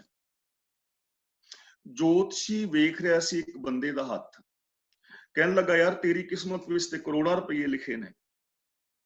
ਉਹ ਕਹਿੰਦਾ ਵੀ ਗੱਲ ਤੇ ਤੇਰੀ ਠੀਕ ਹੈ, ਪਰ ਤੂੰ ਆਪਣੀ ਫੀਸ ਲੈ ਤੇ ਮੈਨੂੰ ਇਹ ਦੱਸ ਵੀ ਇਹਨਾਂ ਨੂੰ ਬੈਂਕ ਖਾਤੇ ਵਿੱਚ ਕਿਵੇਂ ਕਨਵਰਟ ਕਰਾਂ। ਉਹ ਢੰਗ ਦੱਸ ਵੀ ਜਿਹੜੇ ਕਰੋੜਾਂ ਇੱਥੇ ਲਿਖੇ ਨੇ ਉਹਨਾਂ ਨੂੰ ਬੈਂਕ ਖਾਤੇ ਵਿੱਚ ਕਿਵੇਂ ਕਨਵਰਟ ਕਰਾਂ। ਹੁਣ ਇਹਦਾ ਹੱਲ ਕੋਈ ਨਹੀਂ, ਫਿਰ ਗੱਲ ਕੱਚੀ ਹੈ ਨਾ। ਤਾਂ ਸਤਿਗੁਰੂ ਬਿਨਾ ਹੋਰ ਕੱਚੀ ਹੈ ਬਾਣੀ, ਜਿੰਨੇ ਵੀ ਬੋਲ ਬੁਲਾਰੇ ਨੇ ਉਹ ਕੱਚੇ ਨੇ। ਕਹਿੰਦੇ ਕੱਚੇ, ਕਹਿਣ ਵਾਲੇ ਕੱਚੇ ਨੇ, ਸੁਣਦੇ ਕੱਚੇ। ਜਿਹੜੇ ਇਹੋ ਜਿਹੀਆਂ ਕੱਚੀਆਂ ਕਹਾਣੀਆਂ ਸੁਣਦੇ ਨੇ ਉਹ ਵੀ ਕੱਚੇ ਨੇ, ਉਹ ਕੋਈ ਵਿਸ਼ਵਾਸਯੋਗ ਨਹੀਂ, ਉਹ ਤਰੱਕੀਆਂ ਇਹੋ ਜਿਹੀਆਂ ਨਹੀਂ ਕਰ ਸਕਦੇ। ਜੇਕਰ ਜੀਵਨ ਦੇ ਅੰਦਰ ਤਰੱਕੀ ਕਰਨੀ ਹੈ, ਵਿਕਾਸ ਕਰਨਾ ਹੈ, ਤਾਂ ਸੱਚ ਦੇ ਨਾਲ ਜੁੜਨਾ ਹੋਵੇਗਾ ਭਾਈ। ਮਨ ਬਚਨ ਔਰ ਕਰਮ ਕਰਕੇ ਸੱਚ ਨਾਲ ਜੁੜਨਾ ਹੋਵੇਗਾ। ਗੁਰੂ ਜੀ ਕਹਿੰਦੇ ਨੇ ਕਿਵ ਸਚਿਆਰਾ ਹੋਈਏ, ਮਨ ਬਚਨ ਔਰ ਕਰਮ ਕਰਕੇ ਸੱਚੇ ਹੋ ਕੇ ਜ਼ਿੰਦਗੀ ਜੀਣੀ ਹੈ, ਫਿਰ ਖੁਸ਼ੀ ਆਏਗੀ। ਇਹਨਾਂ ਚੀਜ਼ਾਂ ਦੇ ਨਾਲ ਕਦੇ ਖੁਸ਼ੀ ਆਨੰਦ ਨਹੀਂ ਪੈਦਾ ਹੁੰਦਾ। ਜੇ ਕੋਈ ਬਾਬਾ ਕਵੇ ਕਿ ਤਵੀਤ ਦੇਣ ਦੇ ਨਾਲ ਖੁਸ਼ੀ ਹੁੰਦੀ ਹੈ, ਜਾਂ ਤਵੀਤ ਦੇਣ ਦੇ ਨਾਲ ਬੰਦਾ ਵਸ ਵਿੱਚ ਆ ਜਾਂਦਾ ਹੈ, ਜਾਂ ਬੀਬੀ ਵਸ ਵਿੱਚ ਆ ਜਾਂਦੀ, ਤਾਂ ਗਲਤ ਹੈ ਨਾ। ਸਾਰਾ ਕੁਝ ਸੱਚੀਆਂ ਗੱਲਾਂ ਥੋੜਾ ਨਾ। ਅਗਲਾ ਵਚਨ ਕਰਦੇ ਨੇ ਕੱਚੀ ਆਖ ਵਖਾਣੀ, ਇਹਨੂੰ ਕੱਚੀ ਨਹੀਂ ਪੜਨਾ। ਅਗਲੇ ਨੂੰ ਕਹਿੰਦੇ ਕੱਚੇ, ਸੁਣਦੇ ਕੱਚੇ। ਕੱਚੀ ਇੱਥੇ ਬਿੰਦੀ ਲਗਾਣੀ ਹੈ। ਕੱਚੀ, ਕੱਚੀ ਦਾ ਮਤਲਬ ਕੱਚਿਆਂ ਨੇ। ਆਖ, ਆਖ ਦੇ ਖੱਖੇ ਨਾਲ ਸਿਹਾਰੀ ਹੈ, ਆਖ ਕੇ। ਵਖਾਣੀ ਦਾ ਮਤਲਬ ਵਿਆਖਿਆਨ ਕੀਤੀ ਹੈ। ਜੋ ਗੁਰੂ ਦੇ ਸੱਚੇ ਗੁਰੂ ਦੇ ਗਿਆਨ ਤੋਂ ਬਿਨਾ ਜਿਹੜੀ ਚੀਜ਼ ਯੂਨੀਵਰਸਲ ਟਰੁੱਥ ਤੇ ਪੂਰੀ ਨਹੀਂ ਉਤਰਦੀ, ਉਹ ਜਿਹੜੀਆਂ ਵਿਖਿਆਨ ਵੀ ਕੀਤੀਆਂ ਨੇ, ਕੱਚਿਆਂ ਨੇ ਗੱਲਾਂ ਕੀਤੀਆਂ ਨੇ, ਕੱਚਿਆਂ ਨੇ ਕੱਚੀਆਂ ਗੱਲਾਂ ਕੀਤੀਆਂ ਨੇ। ਸੁਣਨ ਵਾਲੇ ਕੱਚੇ ਨੇ, ਕਹਿਣ ਵਾਲੇ ਕੱਚੇ ਨੇ, ਵਿਆਖਿਆਨ ਕਰਨ ਵਾਲੇ ਕੱਚੇ ਨੇ। ਉਹ ਚਾਹੇ ਮੈਂ ਹਾਂ, ਜਾਂ ਤੁਸੀਂ ਹੋ, ਜਾਂ ਕੋਈ ਥਰਡ ਪਰਸਨ ਹੋਰ ਹੈ, ਕੋਈ ਵੀ ਹੈ। ਜਿੰਨੀ ਮਰਜ਼ੀ ਵੱਡੀ ਸ਼ਖਸੀਅਤ ਹੈ, ਕੋਈ ਪੜ੍ਹਿਆ ਹੈ, ਕੋਈ ਅਨਪੜ੍ਹ ਹੈ, ਜਿੰਨੀ ਵੱਡੀ ਮਰਜ਼ੀ ਸ਼ਕਤੀ ਹੈ, ਕੋਈ ਅਮੀਰ ਹੈ, ਕੋਈ ਗਰੀਬ ਰਾਜਾ ਪ੍ਰਜਾ ਹੈ, ਜਿਹਦੀ ਵੀ ਗੱਲ ਯੂਨੀਵਰਸਲ ਟਰੁੱਥ ਤੇ ਪੂਰੀ ਨਹੀਂ ਉਤਰਦੀ, ਉਹ ਭਾਈ ਕੱਚੀ ਹੈ। ਇਹ ਗੱਲ ਸਾਨੂੰ ਪੱਲੇ ਬੰਨਣੀ ਪਵੇਗੀ, ਫਿਰ ਸਾਡੇ ਜੀਵਨ ਦਾ ਵਿਕਾਸ ਹੋਏਗਾ। ਫਿਰ ਜਦੋਂ ਉਸ ਯੂਨੀਵਰਸਲ ਟਰੁੱਥ ਨੂੰ ਬੇਸ ਬਣਾਓਗੇ, ਜ਼ਿੰਦਗੀ ਦੇ ਅੰਦਰ ਖੁਸ਼ੀ ਆਏਗੀ। ਅਗਲਾ ਬਚਨ ਕਰਦੇ ਨੇ, ਹਰ ਹਰ ਨਿਤ ਕਰਹਿ ਰਸਨਾ। ਹਰ ਹਰ ਨਿਤ ਕਰੈ ਰਸਨਾ, ਯਾਨੀ ਰੱਬ ਰੱਬ, ਵਾਹਿਗੁਰੂ ਵਾਹਿਗੁਰੂ, ਅੱਲਾ ਅੱਲਾ, ਰਾਮ ਰਾਮ, ਉਹ ਰਸਨਾ ਦੇ ਨਾਲ ਕਹਿੰਦੇ ਨੇ। ਕੌਣ? ਕੱਚੀਆਂ ਗੱਲਾਂ ਕਰਨ ਵਾਲੇ। ਰੱਬ ਰੱਬ ਉਹ ਵੀ ਕਰਦੇ ਨੇ ਜਿਨ੍ਹਾਂ ਦੀ ਗੱਲ ਕੋਈ ਯੂਨੀਵਰਸਲ ਟਰੁੱਥ ਤੇ ਪੂਰੀ ਨਹੀਂ ਉਤਰਦੀ, ਜਿਹੜੇ ਗੁਰੂ ਦੇ ਗਿਆਨ ਤੋਂ ਬਿਨਾਂ ਬੋਲ ਰਹੇ ਨੇ। ਰੱਬ ਰੱਬ ਉਹ ਵੀ ਕਰਦੇ ਨੇ, ਪਰ ਕਹਿਆ ਕਛੂ ਨਾ ਜਾਣੀ। ਜੋ ਕੁਛ ਉਹ ਕਹਿ ਰਹੇ ਹੁੰਦੇ ਨੇ, ਉਹਨਾਂ ਨੂੰ ਕੁਛ ਜਾਣਦੇ ਨਹੀਂ, ਉਹਦੇ ਨਾਲ ਉਹਨਾਂ ਦੀ ਡੂੰਘੀ ਸਾਂਝ ਨਹੀਂ ਹੁੰਦੀ। ਰੱਬ ਬਾਰੇ ਪਤਾ ਨਹੀਂ ਹੈ ਵੀ ਰੱਬ ਕੀ ਹੈ, ਰੱਬ ਕਿੱਥੇ ਹੈ, ਰੱਬ ਕੀ ਕਰਦਾ ਹੈ, ਰੱਬ ਦੇ ਗੁਣ ਕੀ ਨੇ, ਰੂਪ ਕੀ ਹੈ, ਸਰੂਪ ਕੀ ਹੈ, ਇਹਦੇ ਬਾਰੇ ਜਾਣਦੇ ਨਹੀਂ ਕੱਖ ਵੀ। ਡੂੰਘੀ ਜਾਣ ਪਛਾਣ ਨਹੀਂ ਹੈ। ਹੁਣ ਦੇਖੋ ਕਿਵੇਂ ਹੈ, ਕਈ ਜਾ ਰਹੇ ਨੇ ਕਿ ਰੱਬ ਸਭ ਥਾਂ ਤੇ ਵਿਆਪਕ ਹੈ, ਕਈ ਤੇ ਜਾ ਰਹੇ ਨੇ ਕੱਚੀਆਂ ਗੱਲਾਂ ਕਰਨ ਵਾਲੇ, ਪਰ ਇਸ ਗੱਲ ਦੇ ਨਾਲ ਸਾਂਝ ਕੋਈ ਨਹੀਂ। ਕਹਿ ਰਹੇ ਨੇ ਕਿ ਰੱਬ ਸਭ ਵਿੱਚ ਹੈ, ਲੇਕਿਨ ਨਾਮ ਦੇ ਪਿੱਛੇ ਸਰਨੇਮ ਲਾਈ ਫਿਰਦੇ ਨੇ। ਜੋਤ ਨੂੰ ਜਾਣਦੇ ਨਹੀਂ, ਜਾਤ ਨੂੰ ਜਾਣਦੇ ਨੇ। ਰੱਬ ਵਰਗਾ ਵਿਹਾਰ ਨਹੀਂ ਉਹਨਾਂ ਦਾ। ਕਹਿ ਅਸੀਂ ਸਾਰੇ ਰਹੇ ਹਾਂ ਵੀ ਰੱਬ ਸਾਰਿਆਂ ਵਿੱਚ ਕਹਿ ਰਹੇ ਆ ਨਾ, ਤੇ ਆਪਣਾ ਵਿਹਾਰ ਤੇ ਵੇਖੋ। ਵਿਹਾਰ ਭਰਾਵਾਂ ਨਾਲ ਵੀ ਚੰਗਾ ਨਹੀਂ, ਭੈਣਾਂ ਨਾਲ ਚੰਗਾ ਨਹੀਂ, ਮਿੱਤਰਾਂ ਨਾਲ ਚੰਗਾ ਨਹੀਂ, ਸਮਾਜ ਵਿੱਚ ਚੰਗਾ ਨਹੀਂ। ਰੱਬ ਵਰਗਾ ਵਿਹਾਰ ਤੇ ਕਿਤੇ ਵੀ ਨਹੀਂ, ਤੇ ਫਿਰ ਗੱਲ ਕੱਚੀ ਹੋਈ ਨਾ। ਗੁਰੂ ਦੀ ਗੱਲ ਤੇ ਅਮਲ ਨਹੀਂ ਨਾ ਕੀਤਾ। ਤਾਂ ਗੁਰੂ ਪਾਤਸ਼ਾਹ ਜੀ ਕਹਿੰਦੇ ਨੇ, ਉਹ ਰਸਨਾ ਦੇ ਨਾਲ ਜੋ ਕਹਿ ਰਹੇ ਨੇ, ਉਹਨੂੰ ਜਾਣਦੇ ਨਹੀਂ, ਉਹਦੇ ਨਾਲ ਉਹਨਾਂ ਦਾ ਤਾਲਮੇਲ ਨਹੀਂ ਹੁੰਦਾ। ਔਰ ਇਹ ਹਕੀਕਤ ਹੈ, ਇਸ ਚੀਜ਼ ਨੂੰ ਨਾ ਆਪਾਂ ਫਿਰ ਸਮਝੀਏ। ਜਿਵੇਂ ਮੈਂ ਰੋਜ਼ ਇਹ ਮਿਸਾਲ ਦੇ ਰਿਹਾ, ਅਸੀਂ ਸਾਰੇ ਭੈਣ ਭਰਾ ਕਹਿੰਦੇ ਨਾ ਵੀ ਸਾਡਾ ਸੁਭਾਅ ਤੇ ਸੱਚਾ ਹੈ, ਅਸੀਂ ਤੇ ਸੱਚ ਕਹਿੰਦੇ ਆ, ਕਿਸੇ ਦੇ ਗੋਡੇ ਲੱਗੇ, ਗਿੱਟੇ ਲੱਗੇ। ਮੈਂ ਵੀ ਕਹਿੰਦਾ, ਤੁਸੀਂ ਵੀ ਸਾਰੇ ਕਲਾਸ ਵਾਲੇ ਕਹਿੰਦੇ ਹੋ, ਬਾਕੀ ਵੀ ਕਹਿੰਦੇ ਨੇ। ਅਸੀਂ ਤੇ ਸਾਰੇ ਇਮਾਨਦਾਰ ਹੀ ਹਾਂ, ਤੇ ਫਿਰ ਬੇਈਮਾਨ ਤੇ ਰੱਬ ਹੀ, ਰਿਸ਼ਵਤ ਉਹ ਵੀ ਵਿਚਾਰਾ ਲੈ ਰਿਹਾ ਨਾ। ਕਹਿ ਸਾਰੇ ਰਹੇ ਨੇ, ਤਾਲਮੇਲ ਕਿਸੇ ਦਾ ਨਹੀਂ ਆਪਣੇ ਆਪ ਨਾਲ, ਕਿ ਮੈਂ ਕੀ ਕਹਿ ਰਿਹਾ, ਇਸ ਬਾਰੇ ਪਤਾ ਨਹੀਂ ਕਿ ਮੈਂ ਕੀ ਬੋਲ ਰਿਹਾ। ਕਹਿ ਸਾਰੇ ਰਹੇ ਨੇ ਕਿ ਸਾਨੂੰ ਪ੍ਰੇਮ ਦੇ ਨਾਲ ਰਹਿਣਾ ਚਾਹੀਦਾ, ਪਰ ਘਰ ਕੀ ਕਰਦੇ ਨੇ? ਕਹਿ ਸਾਰੇ ਰਹੇ ਨੇ ਵੀ ਯਾਰ ਗੁੱਸਾ ਬੜਾ ਮਾਰਾ, ਬੰਦੇ ਨੂੰ ਗੁੱਸਾ ਨਹੀਂ ਕਰਨਾ ਚਾਹੀਦਾ, ਤੇ ਆਪ ਘਰਿਓਂ ਤਾਜ਼ਾ ਟੈਲੀਵਿਜ਼ਨ ਭੰਨ ਕੇ ਆਏ ਹੁੰਦੇ ਨੇ ਘਰ ਵਾਲੀ ਨਾਲ ਲੜ ਕੇ। ਤਾਲਮੇਲ ਨਹੀਂ ਹੈ। ਇਹਨੂੰ ਕਹਿੰਦੇ ਨੇ ਕਹਿਆ ਕਛੂ ਨਾ ਜਾਣੀ। जो कह रहे ने कच्चे लोग ने, कच्ची गल करते ने, गुरु दी बाणी तो जो उल्ट बोलते ने, वो कहते है ने पर उन्हां दा अपनी जबान दे नाल भी तालमेल कोई नहीं हुंदा। पहले बजुर्ग हुंदे सन ना, वो जो वादा कर लेंदे सन ना, ते वादा कीता होया ही निभांदे सन। जे कोई चीज वेच देनी, जबान कर लेनी ते बस कर ली, जबान 5 रुपये किते फड़ ਲਈ ਸਾਈ ਤੇ ਫੜ ਲਈ, ਨਹੀਂ ਤੇ ਨਾ ਸੀ ਸਾਈ ਫੜ ਲਈ, ਫਿਰ ਮੋੜਦੇ ਨਹੀਂ ਸਨ। ਹੌਲੇ ਹੌਲੇ ਲੋਕ ਮੁੱਕਰਨ ਲੱਗ ਗਏ। ਫਿਰ ਹੌਲੇ ਹੌਲੇ ਕੀ ਹੋਇਆ ਕਿ ਲਿਖਣਾ ਸ਼ੁਰੂ ਕਰਤਾ ਸਟਾਮ, ਫਿਰ ਰਜਿਸਟਰੀਆਂ ਸ਼ੁਰੂ ਕਰ ਦੇਣੀਆਂ। ਆ ਜਿਹੜੇ ਮੈਰਿਜ ਰਜਿਸਟ੍ਰੇਸ਼ਨ ਕਿਉਂ ਹੋਣੀ ਸ਼ੁਰੂ ਹੋ ਗਈ, ਲੋਕੀ ਕੋਈ ਤਲਾਕਾਂ ਦੇਣ ਲੱਗ ਗਏ, ਮੁੱਕਰਨ ਲੱਗ ਗਏ। ਕਹਿਣ ਤੋਂ ਭਾਵ ਕਿ ਲੋਕ ਬਚਨਾਂ ਤੋਂ ਫਿਰਨ ਲੱਗ ਗਏ। ਤੇ ਗੁਰੂ ਪਾਤਸ਼ਾਹ ਜੀ ਕਹਿੰਦੇ ਨੇ, ਜਿਹੜਾ ਬਚਨ ਕਰਕੇ ਖਿਸਕ ਜਾਏ ਉਹ ਕੱਚਾ ਬੰਦਾ ਹੈ, ਬਚਨ ਕਰੇ ਤੇ ਖਿਸਕ ਜਾਏ ਬੋਲੇ ਸਭ ਕੱਚਾ। ਬਚਨ ਵੀ ਕੀਤਾ, ਵਾਅਦਾ ਕੀਤਾ ਤੇ ਮੁੱਕਰ ਗਿਆ, ਕੱਚਾ ਹੀ ਹੈ ਨਾ। ਹੁਣ ਦੇਖੋ, ਮੈਂ ਪਹਿਲਾਂ ਵੀ ਇੱਕ ਦਿਨ ਬੇਨਤੀ ਕੀਤੀ ਸੀ ਕਿ ਅਸੀਂ ਜੇ ਕਸਮ ਚੁੱਕੀਏ ਤੇ ਕਸਮ ਜਿਹੜਾ ਚੁੱਕ ਕੇ ਮੁੱਕਰ ਜਾਏ, ਅਸੀਂ ਸਾਰੀ ਜ਼ਿੰਦਗੀ ਉਹਦੀ ਮਿੱਟੀ ਪਲੀਤ ਕਰਦੇ ਹਾਂ।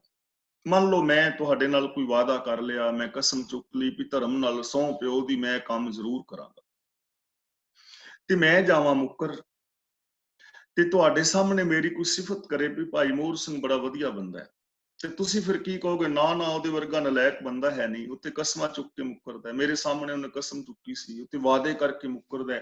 ਉਹ ਵਾਅਦਾ ਫਰਾਮੋਸ਼ ਹੈ, ਝੂਠੀਆਂ ਕਸਮਾਂ ਚੁੱਕਦਾ ਹੈ, ਬੰਦਾ ਬੜਾ ਬਦਤਮੀਜ਼ ਹੈ, ਉਹਦੇ ਤੇ ਵਿਸ਼ਵਾਸ ਨਾ ਕਰਿਆ ਜੇ। ਕਹੋਗੇ ਨਾ? ਸਿਰ ਹਿਲਾ ਕੇ ਦੱਸੋ, ਕਹੋਗੇ ਨਾ? ਕਹਿਣਾ ਵੀ ਚਾਹੀਦਾ, ਕਿਉਂਕਿ ਜਿਹੜਾ ਕਸਮਾਂ ਚੁੱਕ ਕੇ ਮੁੱਕਰੇ, ਵਾਅਦੇ ਕਰਕੇ ਮੁੱਕਰੇ, ਉਹ ਬੰਦਾ ਚੰਗਾ ਨਹੀਂ ਹੁੰਦਾ, ਕੱਚਾ ਹੁੰਦਾ। ਹੁਣ ਅਸੀਂ ਆਪਣੇ ਵੱਲ ਵੇਖੀ ਥੋੜਾ ਜਿਹਾ। ਅਸੀਂ ਰੋਜ਼ ਅਰਦਾਸ ਕਰਨੇ ਆ ਨਾ, 10 ਪਾਤਸ਼ਾਹੀਆਂ ਦੀ ਜੋਤ, ਸ੍ਰੀ ਗੁਰੂ ਗ੍ਰੰਥ ਸਾਹਿਬ ਜੀ ਦੇ ਪਾਠ ਦੀਦਾਰ ਦਾ ਧਿਆਨ ਕਰਕੇ ਬੋਲੋ ਜੀ ਵਾਹਿਗੁਰੂ। ਤੇ ਇਹਦਾ ਮੀਨਿੰਗ ਕੀ ਹੈ, ਅਸੀਂ ਪਹਿਲਾਂ ਵਿਚਾਰ ਚੁੱਕੇ ਆ ਨਾ। ਇਹ ਸਾਡੀ ਪ੍ਰੋਮਿਸ ਹੈ ਗੁਰੂ ਦੇ ਨਾਲ, ਇਹ ਕਸਮ ਹੈ। ਜਿੰਨੇ ਵੀ ਤੁਸੀਂ ਇਹਨਾਂ ਦੇਸ਼ਾਂ ਵਿੱਚ ਪੱਕੇ ਹੋਏ, ਜਿਨ੍ਹਾਂ ਨੇ PR ਲਈ ਜਾਂ ਸਿਟੀਜ਼ਨਸ਼ਿਪ ਲਈ, ਪਤਾ ਹੈ ਨਾ, ਜਦੋਂ PR ਮਿਲੀ ਜਾਂ ਸਿਟੀਜ਼ਨਸ਼ਿਪ ਮਿਲੀ ਤੇ ਸਾਨੂੰ ਕਸਮ ਚੁਕਾਈ ਗਈ। ਕੋਈ ਵੀ ਨੁਮਾਇੰਦਾ ਆਇਆ, ਉਹ ਅੱਗੇ ਪੜ੍ਹਦਾ ਗਿਆ, ਅਸੀਂ ਪਿੱਛੇ ਬੋਲਦੇ ਗਏ ਕਿ ਅਸੀਂ ਇਸ ਦੇਸ਼ ਦੇ ਕਾਨੂੰਨ ਦਾ ਪਾਲਨ ਕਰਾਂਗੇ, ਅਸੀਂ ਆਪਣਾ ਆਪਾ ਵੀ ਇਸ ਦੇਸ਼ ਵਾਸਤੇ ਵਾਰਾਂਗੇ, ਵਫਾਦਾਰ ਰਹਾਂਗੇ। ਕਸਮ ਚੁੱਕੀ ਨਾ। ਜਦੋਂ ਕੋਈ MLA MP ਜਿੱਤਦਾ ਹੈ ਰਾਜ ਸਭਾ ਵਿੱਚ, ਪਾਰਲੀਮੈਂਟ ਵਿੱਚ ਜਾ ਕੇ, ਉਹ ਕਸਮ ਚੁੱਕਦਾ ਹੈ, ਕੋਈ ਨੁਮਾਇੰਦਾ ਅੱਗੇ ਉਹਨਾਂ ਨੂੰ ਕਸਮ ਚੁਕਾਉਂਦਾ ਹੈ। ਅਰਦਾਸ ਵੀ ਸਾਡੀ ਇੱਕ ਪ੍ਰੋਮਿਸ ਹੈ ਗੁਰੂ ਦੇ ਨਾਲ, ਜੋ ਅਸੀਂ 2 ਵਕਤ ਜਾਂ ਕਿਸੇ ਵੀ ਕਾਰਜ ਤੋਂ ਪਹਿਲਾਂ ਕਰਦੇ ਹਾਂ। 10 ਪਾਤਸ਼ਾਹੀਆਂ ਦੀ ਜੋਤ, ਸ੍ਰੀ ਗੁਰੂ ਗ੍ਰੰਥ ਸਾਹਿਬ ਜੀ ਦੇ ਪਾਠ ਦੀਦਾਰ ਦਾ ਧਿਆਨ ਧਰ ਕੇ ਬੋਲੋ ਜੀ ਵਾਹਿਗੁਰੂ। ਇਹ ਅਸੀਂ ਕਸਮ ਚੁੱਕ ਰਹੇ ਹਾਂ, ਪ੍ਰੋਮਿਸ ਕਰ ਰਹੇ ਹਾਂ ਕਿ ਮੈਂ ਵਾਹਿਗੁਰੂ ਦੀ ਕਸਮ ਖਾ ਕੇ ਪ੍ਰੋਮਿਸ ਕਰਦਾ ਹਾਂ, ਮੈਂ 10 ਪਾਤਸ਼ਾਹੀਆਂ ਦੀ ਜੋਤ, ਸ੍ਰੀ ਗੁਰੂ ਗ੍ਰੰਥ ਸਾਹਿਬ ਜੀ ਦਾ ਪਾਠ ਦੀਦਾਰ ਕਰਾਂਗਾ, ਅਰਥ ਭਾਵਾਂ ਨੂੰ ਪੜਾਂਗਾ, ਸਮਝਾਂਗਾ, ਇਹਦੇ ਤੇ ਅਮਲ ਕਰਾਂਗਾ। ਕਸਮ ਚੁੱਕੀ, ਕਿੰਨਿਆਂ ਨੇ ਪੂਰੀ ਕੀਤੀ? 5 ਤਖਤਾਂ ਸਰਬੱਤ ਗੁਰਦੁਆਰਿਆਂ ਦਾ ਧਿਆਨ ਧਰ ਕੇ ਬੋਲੋ ਜੀ ਵਾਹਿਗੁਰੂ। ਮੈਂ ਵਾਹਿਗੁਰੂ ਦੀ ਕਸਮ ਖਾ ਕੇ ਪ੍ਰੋਮਿਸ ਕਰਦਾ ਹਾਂ ਕਿ ਮੇਰਾ ਧਿਆਨ 5 ਤਖਤਾਂ ਔਰ ਗੁਰਦੁਆਰੇ ਸਾਹਿਬਾਨ ਵਿੱਚ ਹੋਏਗਾ, ਮੇਰਾ ਧਿਆਨ ਲਾਂਬੇ ਨਹੀਂ ਜਾਏਗਾ। ਪਰ ਹਜ਼ਾਰਾਂ ਡੇਰੇ ਕਿਵੇਂ ਬਣ ਗਏ, ਉਧਰ ਧਿਆਨ ਕਿਵੇਂ ਚਲਾ? 5 ਪਿਆਰਿਆਂ 4 ਸਾਹਿਬਜ਼ਾਦਿਆਂ ਵਰਗੀ ਮੈਂ ਜ਼ਿੰਦਗੀ ਜੀਵਾਂਗਾ, ਕਸਮ ਚੁੱਕ ਕੇ ਕਹਿ ਰਿਹਾ। ਕਿੱਧਰ ਗਈਆਂ ਕਸਮਾਂ? ਇਸੇ ਨੂੰ ਕਹਿੰਦੇ ਨੇ ਕਹਿਆ ਕਛੂ ਨਾ ਜਾਣੀ। ਇਹ ਸਾਰਿਆਂ ਦੀ ਗੱਲ ਨਹੀਂ ਹੈ, ਉਹਨਾਂ ਦੀ ਹੈ ਜਿਹੜੇ ਗੁਰੂ ਦੀ ਗੱਲ ਤੇ ਵਿਸ਼ਵਾਸ ਕਰਨ ਵਾਲੇ ਨਹੀਂ ਹਨ। ਤਾਂ ਗੁਰੂ ਦੀ ਪਾਵਨ ਬਾਣੀ ਤੋਂ ਉਲਟ ਜੋ ਗੱਲ ਯੂਨੀਵਰਸਲ ਟਰੁੱਥ ਤੇ ਪੂਰੀ ਨਹੀਂ ਉਤਰਦੀ, ਕਹਿਣ ਵਾਲੇ, ਸੁਣਨ ਵਾਲੇ ਉਹ ਕੱਚੇ ਨੇ, ਤੇ ਜਿਨ੍ਹਾਂ ਨੇ ਆਪਣੇ ਵਾਅਦੇ ਨਿਭਾਏ ਨੇ ਉਹਨਾਂ ਦਾ ਫਿਰ ਅਰਦਾਸ ਵਿੱਚ ਨਾਮ ਸ਼ਾਮਲ ਹੁੰਦਾ ਹੈ।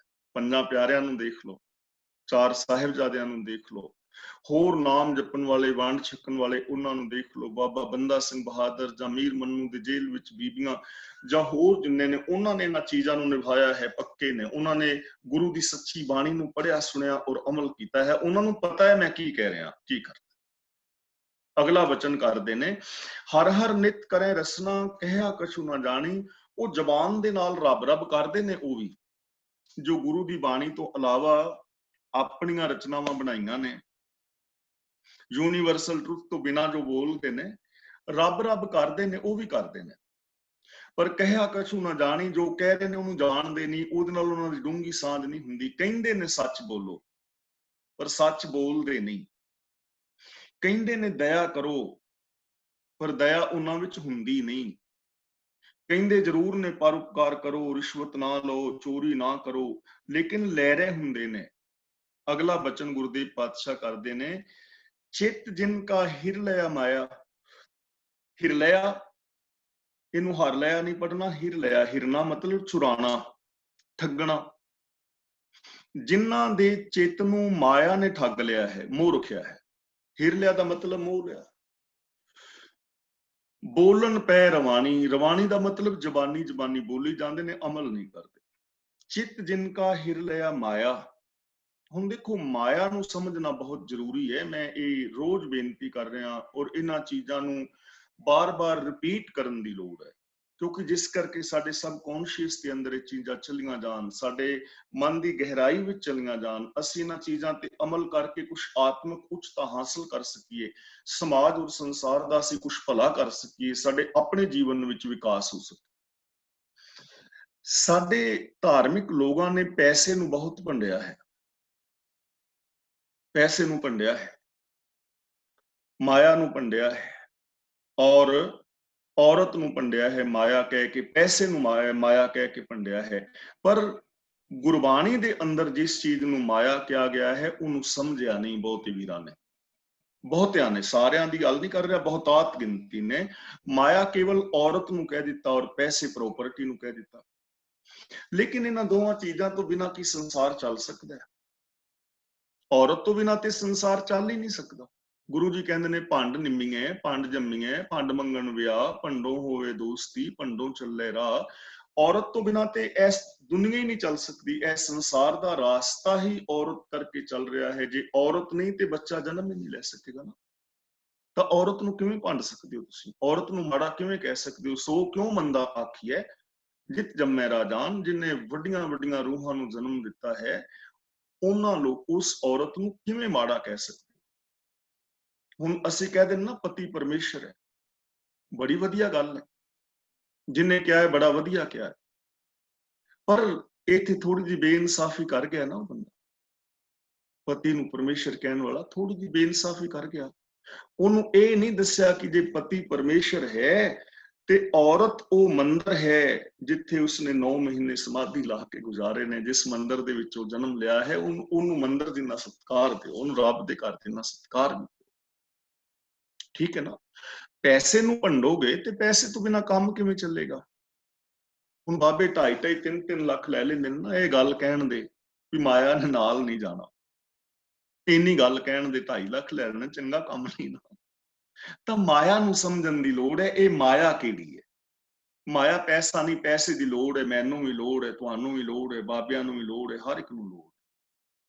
ਹੁਣ ਮਾਇਆ ਦਾ ਮਤਲਬ ਇੱਕ ਮੈਂਟੈਲਿਟੀ ਹੈ ਜੋ ਗੁਰਬਾਣੀ ਵਿੱਚ ਕਿਹਾ ਗਿਆ ਹੈ। ਮਾਇਆ ਦਾ ਨਾਮ ਸੋਚ ਹੈ। ਉਹ ਸੋਚ ਜੋ ਸਾਨੂੰ ਇੱਕ ਦੂਜੇ ਨਾਲ ਰੱਬ ਵਰਗਾ ਪਿਆਰ ਨਹੀਂ ਕਰਨ ਦਿੰਦੀ।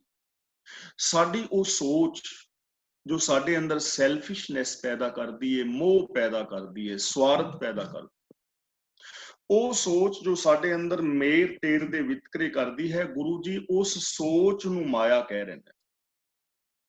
ਹੁਣ ਇੱਥੇ ਅਰਥ ਸਪਸ਼ਟ ਹੋ ਜਾਏਗਾ ਕਿ ਚਿੱਤ ਜਿਨ ਕਾ ਹਿਰ ਲਿਆ ਮਾਇਆ, ਜਿਨ੍ਹਾਂ ਦਾ ਚਿੱਤ ਇਸ ਸੋਚ ਨੇ ਹਿਰ ਲਿਆ ਹੈ, ਮੋਹ ਲਿਆ ਹੈ, ਜੋ ਇਹੋ ਜੀ ਸੋਚ ਵਿੱਚ ਖਚਤ ਨੇ, ਬੋਲਣ ਪੈ ਰਵਾਣੀ, ਉਹ ਜ਼ਬਾਨੀ ਜ਼ਬਾਨੀ ਗੱਲਾਂ ਕਰੀ ਜਾਂਦੇ ਨੇ। ਰਵਾਣੀ ਦਾ ਮਤਲਬ ਜ਼ਬਾਨੀ ਹਵਾਈ ਗੱਲਾਂ ਨੇ ਉਹਨਾਂ ਦੀਆਂ, ਕਿਉਂਕਿ ਮਨ ਦੇ ਅੰਦਰ ਤੇ ਰੱਬ ਵਰਗਾ ਪਿਆਰ ਸਤਿਕਾਰ ਹੈ ਨਹੀਂ।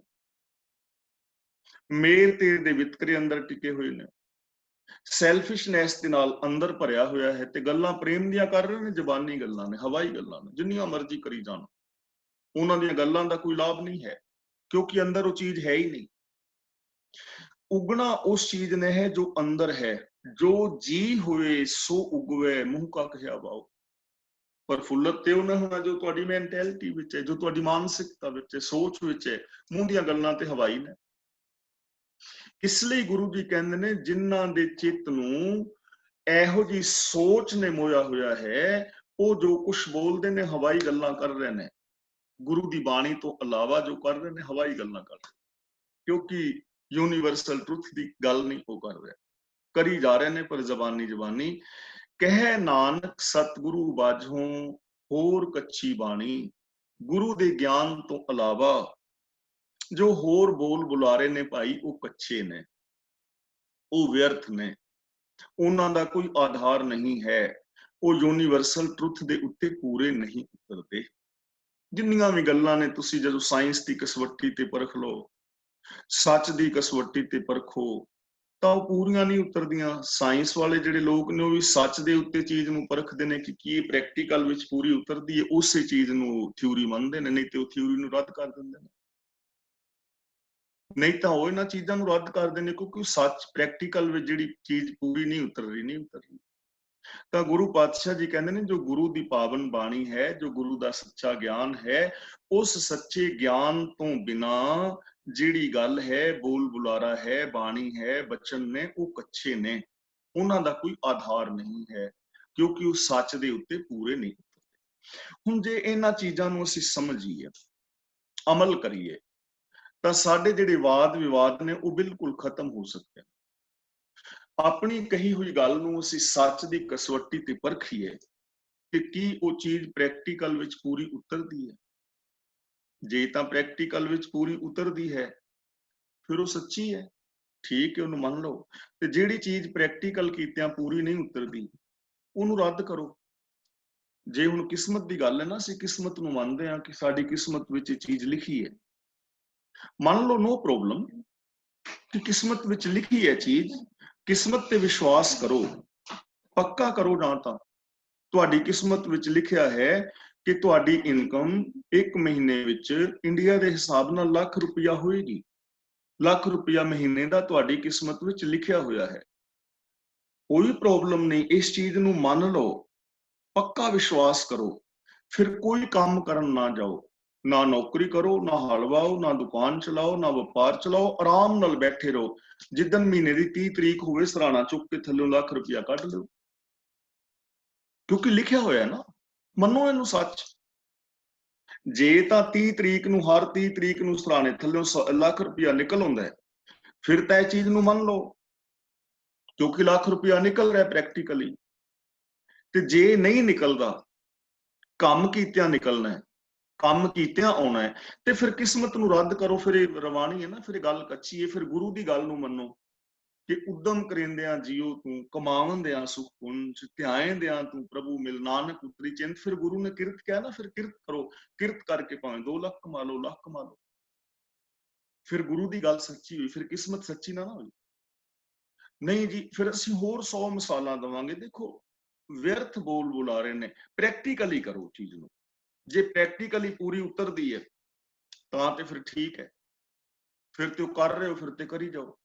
ਤੁਹਾਡੀ ਕਿਸਮਤ ਵਿੱਚ ਕੋਠੀ ਲਿਖੀ ਹੈ ਤੇ ਠੀਕ ਹੈ, ਤੰਬੂ ਤਾਣ ਕੇ ਬਹਿ ਜਾਓ, ਮਕਾਨ ਦਾ ਛੱਡ ਦੋ ਕਿਰਾਇਆ, ਤੰਬੂ ਤਾਣ ਲਓ ਕਿਤੇ। ਜਿਹੜੀ ਤਰੀਕ ਨੂੰ ਕੋਠੀ ਲਿਖੀ ਹੋਏਗੀ, ਤੰਬੂ ਰਾਤ ਨੂੰ ਉੱਡ ਜਾਏਗਾ, ਸਵੇਰੇ ਉੱਤੇ ਕੋਠੀ ਉਸਰ ਜਾਏਗੀ, ਕਿਉਂਕਿ ਲਿਖੀ ਹੈ। ਕੀ ਐਵੇਂ ਬਣੇਗੀ? ਨਹੀਂ ਨਾ। ਤਾਂ ਫਿਰ ਬੋਲਣ ਪੈ ਰਵਾਨੀ, ਫਿਰ ਐਵੇਂ ਗੱਲਾਂ ਨੇ ਨਾ ਵਿਅਰਥ ਦੀਆਂ। ਕੋਠੀ ਲਿਖੀ ਨਹੀਂ ਹੈਗੀ, ਕੋਠੀ ਬਣਾਣੀ ਪਵੇਗੀ, ਪਲਾਟ ਖਰੀਦਣਾ ਪਵੇਗਾ, ਮਿਹਨਤ ਕਰਨੀ ਹੋਵੇਗੀ, ਇੱਟਾਂ ਗਾਰੇ ਲਿਆਉਣੇ ਹੋਣਗੇ, ਤਾਂ ਹੀ ਹੈ ਨਾ। ਇਸ ਲਈ ਪ੍ਰੈਕਟੀਕਲੀ ਜਿਹੜੀ ਚੀਜ਼ ਪੂਰੀ ਨਹੀਂ ਉਤਰਦੀ, ਉਹ ਬਿਲਕੁਲ ਵਿਅਰਥ ਦੇ ਬੋਲ ਬੁਲਾਰੇ ਨੇ। ਜਿੰਨੇ ਮਰਜ਼ੀ ਕਹੇ ਨੇ, ਜਿਹਦੇ ਮਰਜ਼ੀ ਵੱਡੀ ਹਸਤੀ ਹੈ, ਉਹਦੇ ਨਾਲ ਕੋਈ ਫਰਕ ਨਹੀਂ। ਹੁਣ ਅਗਲਾ ਬਚਨ ਕਰਦੇ ਨੇ, ਗੁਰ ਕਾ ਸ਼ਬਦ ਰਤਨ ਹੈ, ਹੀਰੇ ਜਿਤ ਜੜਾਓ। ਸ਼ਬਦ ਦਾ ਮਤਲਬ ਉਪਦੇਸ਼, ਫਿਲਾਸਫੀ, ਵਿਚਾਰਧਾਰਾ, ਗੁਰੂ ਦਾ ਦਿੱਤਾ ਹੋਇਆ ਉਪਦੇਸ਼, ਗੁਰੂ ਦਾ ਗਿਆਨ। ਰਤਨ ਹੈ ਦਾ ਮਤਲਬ ਰਤਨ, ਕਿਉਂਕਿ ਦੁਨਿਆਵੀ ਮਿਸਾਲ ਲਈ ਹੈ, ਰਤਨ ਕੀਮਤੀ ਪਦਾਰਥ। ਤੇ ਗੁਰੂ ਜੀ ਕਹਿੰਦੇ ਨੇ ਜੋ ਗੁਰੂ ਦਾ ਸ਼ਬਦ ਹੈ, ਜੋ ਗੁਰੂ ਦੀ ਬਾਣੀ ਹੈ, ਜੋ ਗੁਰੂ ਦੇ ਬੋਲ ਨੇ, ਜੋ ਗੁਰੂ ਦੇ ਸਿਧਾਂਤ ਨੇ, ਉਹ ਰਤਨਾਂ ਵਰਗੇ ਕੀਮਤੀ ਨੇ। ਕਿਉਂ ਨੇ ਕੀਮਤੀ? ਹੀਰੇ ਜਿੱਤ ਜੜਾਓ, ਉਹਦੇ ਅੰਦਰ ਹੀਰੇ ਜੜੇ ਹੋਏ ਨੇ। ਦੇਖੋ, ਪਹਿਲਾਂ ਤਾਂ ਰਤਨ ਕੀਮਤੀ, ਤੇ ਫਿਰ ਉਹਨੂੰ ਡਿਜ਼ਾਈਨ ਕਰਨ ਵਾਸਤੇ ਵਿੱਚ ਹੀਰੇ ਜੜੇ ਹੋਣ, ਹੀਰੇ ਜੜੇ ਹੋਏ ਨੇ। ਗੁਰੂ ਦਾ ਸ਼ਬਦ ਸੱਚ ਹੈ, ਅਟਲ ਸੱਚਾਈ ਹੈ, ਤੇ ਉਹਨਾਂ ਹੀਰਿਆਂ ਦੇ, ਉਸ ਰਤਨ ਦੇ ਅੰਦਰ शुभ गुण जुड़े हुए ने रब दे गुण। एक ओंकार सतनाम करता पुरख निरभਉ निर्वैर अकाल मूरत अजूनी सैभं गुर प्रसाद। सत संतोख दया धर्म धीरज ज्ञान वैराग निमानता सेवा सिमरन प्रेम कुर्बानी निरपैता निर्वैरता इंसानियत मनुखता, ये गुरु के शब्द के अंदर जड़े हुए ने। किन्ना कीमती है गुरु का शब्द। गुरु का शब्द रतन वर्गा कीमती। जे इनू अपना लोगे ਤਾਂ ਤੁਸੀਂ ਰਤਨਾ ਵਰਗੇ ਕੀਮਤੀ ਹੋ ਜਾਓਗੇ। ਤੇ ਇਹਦੇ ਵਿੱਚ ਹੀਰੇ ਕਿਹੜੇ ਜੜੇ ਨੇ? ਹੁਣ ਜੇ ਅਸੀਂ ਪਰਿਵਾਰ ਦੀ ਗੱਲ ਕਰੀਏ, ਪਤੀ ਪਤਨੀ ਹੀਰਿਆਂ ਦੇ ਹਾਰ ਬਣਾਉਣ ਦੀ ਬਜਾਏ, ਮਟਰ ਮਾਲਾ ਪਾਉਣ ਦੀ ਬਜਾਏ, ਜੇ ਆ ਗੁਰੂ ਦੇ ਸ਼ਬਦ ਦਾ ਹਾਰ ਪਾ ਲੈਣ ਜਿਹਦੇ ਵਿੱਚ ਹੀਰੇ ਜੜੇ ਨੇ, ਕਿ ਧਨ ਫਿਰ ਇਹ ਨਾ ਆਖੀਐ ਬਹਿਨ ਇਕੱਠੇ ਹੋਏ, ਏਕ ਜੋਤ ਦੋਏ ਮੂਰਤੀ ਧਨ ਫਿਰ ਕਹੀਐ ਸੋਏ। ਕਿ ਪਤੀ ਪਤਨੀ ਉਹਨੂੰ ਨਹੀਂ ਕਿਹਾ ਜਾਂਦਾ ਜਿਹੜੇ ਇੱਕ ਸਟੇਜ ਤੇ ਇਕੱਠੇ ਹੋ ਜਾਣ। ਪਤੀ ਪਤਨੀ ਅਸਲ ਵਿੱਚ ਉਹਨੂੰ ਕਿਹਾ ਜਾਂਦਾ ਹੈ ਜਿਨ੍ਹਾਂ ਦੀ ਜੋਤ ਇੱਕ ਹੋਵੇ, ਵੇਖਣ ਨੂੰ ਦੋ ਹੋਣ। ਜੋਤ ਦਾ ਮਤਲਬ ਵਿਚਾਰਧਾਰਾ, ਸੋਚ। ਉਹਨਾਂ ਦੀ ਸੋਚ ਇੱਕ ਹੋਵੇ, ਵੇਖਣ ਨੂੰ ਦੋ ਹੋਣ। ਇੱਕ ਜਿੰਦ ਜਾਨ, ਇੱਕ ਸੋਚ। ਹੁਣ ਜੇ ਪਤੀ ਪਤਨੀ ਦੀ ਸੋਚ ਇੱਕ ਹੋ ਜਾਏ ਤੇ ਉਹਨਾਂ ਦੀ ਜ਼ਿੰਦਗੀ ਕਿੰਨੀ ਸੁਹਾਵਣੀ ਹੋ ਜਾਏਗੀ। ਰੱਬ ਵਰਗੇ ਹੋ ਗਏ ਦੋਨੋਂ, ਕਿੰਨੀ ਸੁਹਾਵਣੀ ਸੋਚ ਹੋ ਜਾਏਗੀ। ਇਹ ਹੈ ਗੁਰੂ ਦਾ ਸ਼ਬਦ ਰਤਨ। ਇਹਦੇ ਅੰਦਰ ਪਤੀ ਪਤਨੀ ਵਾਸਤੇ ਜੋ ਸਿਧਾਂਤ ਦਿੱਤਾ ਹੈ ਉਹ ਜੜਿਆ ਹੋਇਆ ਹੈ ਹੀਰਾ। ਪਿਓ ਪੁੱਤਰਾਂ ਵਾਸਤੇ, ਮਾਪਿਆਂ ਵਾਸਤੇ ਕੀ ਚੀਜ਼ ਹੈ ਜੇ ਅਸੀਂ ਗੁਰਬਾਣੀ ਦੇ ਹੀਰੇ ਨੂੰ ਮੰਨੀਏ? ਪੂਤ ਕਾਹੇ ਝਗਰਤ ਹੋ ਸੰਗ ਬਾਪ, ਜਿਨ ਕੇ ਜਣੇ ਵਡੀਰੇ ਤੁਮ ਹੋ ਤਿਨ ਸਿਉ ਝਗਰਤ ਪਾਪ। ਦੇਖੋ ਗੁਰੂ ਪਾਤਸ਼ਾਹ ਜੀ ਦੀ ਪਾਵਨ ਬਾਣੀ ਕਿ ਬੱਚਿਓ, ਮਾਪਿਆਂ ਦੇ ਨਾਲ ਝਗੜਾ ਨਾ ਕਰੋ। ਜਿਨ੍ਹਾਂ ਮਾਪਿਆਂ ਨੇ ਤੁਹਾਨੂੰ ਜਨਮ ਦਿੱਤਾ, ਜੰਮਿਆ, ਪਾਲਿਆ, ਪੋਸ਼ਿਆ, ਵੱਡਿਆ ਕੀਤਾ, ਉਹਨਾਂ ਦੇ ਨਾਲ ਝਗੜਾ ਕਰਨਾ, ਉਹਨਾਂ ਨੂੰ ਦੁੱਖ ਦੇਣਾ ਪਾਪ ਹੈ। ਤਾਂ ਗੁਰੂ ਦੀ ਬਾਣੀ ਸੱਚੀ ਹੈ ਨਾ। ਤੇ ਜਿਹੜੇ ਬਾਬੇ ਆਪਣੇ ਮਾਪਿਆਂ ਨੂੰ ਛੱਡ ਕੇ ਚਲੇ ਗਏ, ਹੁਣ ਇਹ ਗੱਲ ਇੱਥੇ ਪੂਰੀ ਨਹੀਂ ਨਾ ਉਤਰਦੀ। ਤਾਂ ਜੇ ਇਸ ਹੀਰੇ ਨੂੰ ਮੰਨਿਆ ਹੁੰਦਾ ਤਾਂ ਮਾਪਿਆਂ ਦਾ ਤੇ ਬੱਚਿਆਂ ਦਾ ਸੰਬੰਧ ਕਿੰਨਾ ਸੋਹਣਾ ਹੋਣਾ ਸੀ। ਤੇ ਮਾਪਿਆਂ ਵਾਸਤੇ पूता माता की आशीष, निमख न बिस्तरो तुमको हर हर सदा भजो जगदीश, सतगुर तुमको होए दयाला। जे इन्हां चीजां नूं फॉलो कीता हुंदा तां परिवार किन्ना चंगा होना सी। एक पिता एकस के हम बारिका, पूरे समाज दे अंदर एक भाईचारक समाज होना सी। इसे करके गुरु जी कहंदे ने गुर का शब्द रतन है, हीरे जित जड़ाओ। कि प्यारिओ, जो गुरु दा शब्द उपदेश है रत्ना वर्गा कीमती है। ਇਹਦੇ ਅੰਦਰ ਪ੍ਰਭੂ ਦੀ ਸਿਫਤ ਸਲਾਹ ਦੇ, ਪ੍ਰਭੂ ਦੇ ਗੁਣ ਦੇ ਹੀਰੇ ਜੜੇ ਹੋਏ ਨੇ। ਤੁਹਾਡੀ ਮਾਨਸਿਕਤਾ, ਤੁਹਾਡੀ ਸੋਚ ਦੇ ਅੰਦਰ ਇਹ ਸ਼ੁਭ ਗੁਣਾਂ ਦੇ ਹੀਰੇ ਚਲੇ ਜਾਣ। ਪ੍ਰਭੂ ਦਾ ਜਿਹੜਾ ਸੱਚ ਹੈ, ਉਹਦੀ ਸਿਫਤ ਸਲਾਹ ਹੈ, ਉਹਦਾ ਹੁਕਮ ਹੈ, ਹੀਰਿਆਂ ਵਰਗਾ ਕੀਮਤੀ ਹੈ। ਉਹ ਸਿਸਟਮ ਨੂੰ ਅਪਣਾਓ। ਸ਼ਬਦ ਰਤਨ ਜਿਤ ਮਨ ਲਾਗਾ, ਇਹ ਹੁਆ ਸਮਾਓ। ਸ਼ਬਦ ਰਤਨ ਜਿਤ ਮਨ ਲਾਗਾ, ਜਿਤ ਦਾ ਮਤਲਬ ਜਿਸ ਵਿੱਚ ਸ਼ਬਦ ਇੱਕ ਐਸਾ ਕੀਮਤੀ ਰਤਨ ਹੈ ਜਿਸ ਦਾ ਮਨ ਇਸ ਸ਼ਬਦ ਦੇ ਵਿੱਚ ਲੱਗ ਗਿਆ, ਜਿਨੇ ਆਪਣੀ ਸੋਚ ਨੂੰ ਇਸ ਸ਼ਬਦ ਨਾਲ ਜੋੜ ਲਿਆ, ਜਿਨੇ ਇਹਨੂੰ ਆਪਣਾ ਜੀਵਨ ਬਣਾ ਲਿਆ ਕਿ ਮੈਂ ਸ਼ਬਦ ਮੁਤਾਬਕ ਜ਼ਿੰਦਗੀ ਜੀਣੀ ਹੈ। ਸ਼ਬਦ ਮੀਨਸ ਫਿਲਾਸਫੀ, ਵਿਚਾਰਧਾਰਾ, ਵੇ ਆਫ ਲਾਈਫ। ਗੁਰੂ ਦੇ ਦਿੱਤੇ ਵੇ ਆਫ ਲਾਈਫ ਦੇ ਅੰਦਰ ਜਿਸ ਦਾ ਮਨ ਲੱਗ ਗਿਆ ਗੁਰੂ ਦੇ ਉਪਦੇਸ਼ ਵਿੱਚ, ਉਹ ਉਪਦੇਸ਼ ਰਾਜਨੀਤਿਕ, ਧਾਰਮਿਕ, ਆਰਥਿਕ, ਸਮਾਜਿਕ, ਸਰੀਰਕ, ਮਾਨਸਿਕ, ਬੌਧਿਕ, ਆਤਮਕ, ਪਰਿਵਾਰਕ, ਵਿਵਹਾਰਕ ਤੌਰ ਤੇ ਮੁਕੰਮਲ ਸਾਡੇ ਜੀਵਨ ਦੀ ਜਿਹੜੀ ਸ਼ਖਸੀਅਤ ਹੈ ਉਹ ਗੁਰੂ ਉਪਦੇਸ਼ ਮੁਤਾਬਕ ਜੇ ਢਲ ਜਾਏ, ਜੇ ਸਾਡਾ ਮਨ ਲੱਗ ਜਾਏ, ਸਾਡਾ ਇਹਦੇ ਨਾਲ ਪਿਆਰ ਬਣ ਜਾਏ, ਤਾਂ ਫਿਰ ਕੀ ਹੋਏਗਾ? ਜਿਹਦਾ ਮਨ ਲੱਗ ਜਾਂਦਾ ਹੈ, ਇਹ ਹੁਆ ਸਮਾਓ। ਸਮਾਓ ਦਾ ਮਤਲਬ ਹੈ ਲੀਨਤਾ। ਉਹ ਬੰਦਾ ਫਿਰ ਰੱਬ ਦੇ ਵਿੱਚ ਹੀ ਲੀਨ ਹੋ ਜਾਂਦਾ ਹੈ, ਰੱਬ ਨਾਲੋਂ ਵੱਖਰਾ ਨਹੀਂ ਰਹਿੰਦਾ। ਜਿਵੇਂ ਇੱਕ ਨਿੱਕੀ ਜਿਹੀ ਬੂੰਦ ਸਮੁੰਦਰ ਦੇ ਅੰਦਰ ਸਮਾ ਕੇ ਸਮੁੰਦਰ ਬਣ ਜਾਂਦੀ ਹੈ ਨਾ, ਇਸੇ ਤਰ੍ਹਾਂ ਉਸ ਮਨੁੱਖ ਦੀ ਨਿੱਕੀ ਜਿਹੀ ਸੋਚ ਵਿਸ਼ਾਲ ਸੋਚ ਦੇ ਅੰਦਰ ਸਮਾ ਕੇ ਵਿਸ਼ਾਲ ਹੋ ਜਾਂਦੀ। ਇਸੇ ਤਰ੍ਹਾਂ ਉਹ ਬੰਦਾ ਰੱਬ ਦੇ ਅੰਦਰ ਮਿਲ ਕੇ ਰੱਬ ਵਰਗਾ ਹੋ ਜਾਂਦਾ ਹੈ।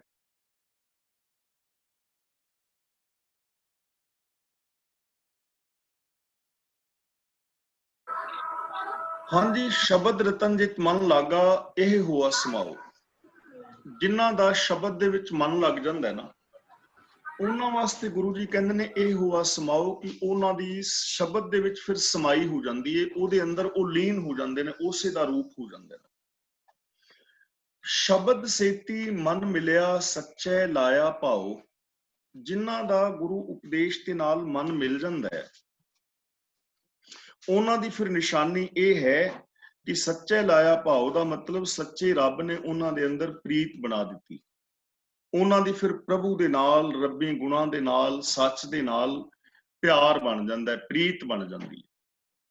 ਔਰ ਜਿਸ ਚੀਜ਼ ਦੇ ਨਾਲ ਪ੍ਰੀਤ ਹੋਵੇ, ਪਿਆਰ ਹੋਵੇ, ਉਹਦੇ ਨਾਲ ਉਹ ਬੰਦਾ ਕਦੇ ਵੀ ਵਿਛੜਦਾ ਨਹੀਂ ਹੈ, ਉਹਦੇ ਤੋਂ ਉਲਟ ਕੁਝ ਵੀ ਨਹੀਂ ਕਰਦਾ। ਫਾਰ ਐਗਜ਼ਾਮਪਲ, ਮੇਰਾ ਤੁਹਾਡੇ ਨਾਲ ਪ੍ਰੇਮ ਹੈ, ਆਪਣੀ ਕਿਸੇ ਭੈਣ ਨਾਲ, ਵੀਰ ਨਾਲ, ਯਾਰ ਦੋਸਤ ਨਾਲ, ਜਾਂ ਸੱਜਣ ਮਿੱਤਰ ਨਾਲ, ਰਿਸ਼ਤੇਦਾਰ ਨਾਲ, ਜਿਹਦੇ ਨਾਲ ਵੀ ਮੇਰਾ ਪਿਆਰ ਹੋਏਗਾ, ਮੈਂ ਉਹਦੇ ਉਲਟ ਨਹੀਂ ਚੱਲਾਂਗਾ, ਉਹਦੇ ਅੱਗੇ ਮੈਂ ਆਤਮ ਸਮਰਪਣ ਕਰਾਂਗਾ।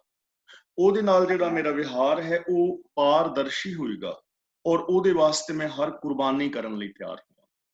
ਇਸ ਲਈ ਜਿਹਦਾ ਮਨ ਫਿਰ ਗੁਰੂ ਦੇ ਸ਼ਬਦ ਵਿੱਚ ਜੁੜ ਜਾਏਗਾ, ਉਹ ਗੁਰੂ ਸ਼ਬਦ ਉਪਦੇਸ਼ ਤੋਂ ਉਲਟ ਕੁਝ ਨਹੀਂ ਕਰੇਗਾ, ਔਰ ਗੁਰੂ ਸ਼ਬਦ ਵਾਸਤੇ, ਸੱਚ ਵਾਸਤੇ ਹਰ ਕੁਰਬਾਨੀ ਕਰਨ ਵਾਸਤੇ, ਤਿਆਗ ਕਰਨ ਲਈ ਵੀ ਤਿਆਰ ਹੋਏਗਾ। ਜਿਵੇਂ ਅਸੀਂ ਪੜ੍ਹਦੇ ਹਾਂ ਸਿੱਖ ਇਤਿਹਾਸ, ਕਿੰਨੀਆਂ ਵੱਡੀਆਂ ਵੱਡੀਆਂ ਕੁਰਬਾਨੀਆਂ ਕੀਤੀਆਂ ਗਈਆਂ, ਉਹ ਕੁਰਬਾਨੀ ਕਰਨ ਲਈ ਵੀ ਹਰ ਵਕਤ ਤਿਆਰ ਹੋਏਗਾ, ਔਰ ਉਸੇ ਦੇ ਵਿੱਚ ਹੀ ਉਹ ਸਦਾ ਵਾਸਤੇ ਲੀਨ ਹੋ ਜਾਏਗਾ, ਉਹਦੇ ਅੰਦਰ ਉਸ ਚੀਜ਼ ਦੀ ਪ੍ਰੀਤ ਬਣ ਜਾਏਗੀ। ਤੇ ਨਾਲ ਫਿਰ ਉਹਦਾ ਜੀਵਨ ਜਿਹੜਾ ਹੈ ਉਹ ਪਾਰਦਰਸ਼ੀ ਹੋਏਗਾ। ਗੁਰੂ ਪਿਆਰ ਨਾਲ, ਗੁਰੂ ਸ਼ਬਦ ਨਾਲ ਪਿਆਰ ਕਰਨ ਵਾਲਾ ਨਾ, ਅੰਦਰੋਂ ਹੋਰ ਤੇ ਬਾਹਰੋਂ ਹੋਰ ਨਹੀਂ ਹੋਏਗਾ। ਪਾਰਦਰਸ਼ੀ ਜ਼ਿੰਦਗੀ, ਕੁਛ ਲੁਕਾ ਛਿਪਾ ਨਹੀਂ ਹੋਏਗਾ। ਉਹ ਕੁਛ ਐਸੇ ਕਰਮ ਨਹੀਂ ਕਰੇਗਾ ਜਿਹੜੇ ਛਿਪਾਣੇ ਪੈਣ, ਜਿਹੜੇ ਲੁਕਾਣੇ ਪੈਣ, ਧੀਆਂ ਤੋਂ, ਭੈਣਾਂ ਤੋਂ, ਪੁੱਤਰਾਂ ਤੋਂ, ਜਾਂ ਸਮਾਜ ਤੋਂ। ਅਗਲਾ ਬਚਨ ਗੁਰਦੇਵ ਪਾਤਸ਼ਾਹ ਜੀ ਸਾਨੂੰ ਕਰਕੇ ਸਮਝਾ ਰਹੇ ਨੇ, ਅਖੀਰਲਾ ਬਚਨ ਹੈ, ਆਪੇ ਹੀਰਾ ਰਤਨ ਆਪੇ ਜਿਸ ਨੂੰ ਦੇ ਬੁਝਾਏ।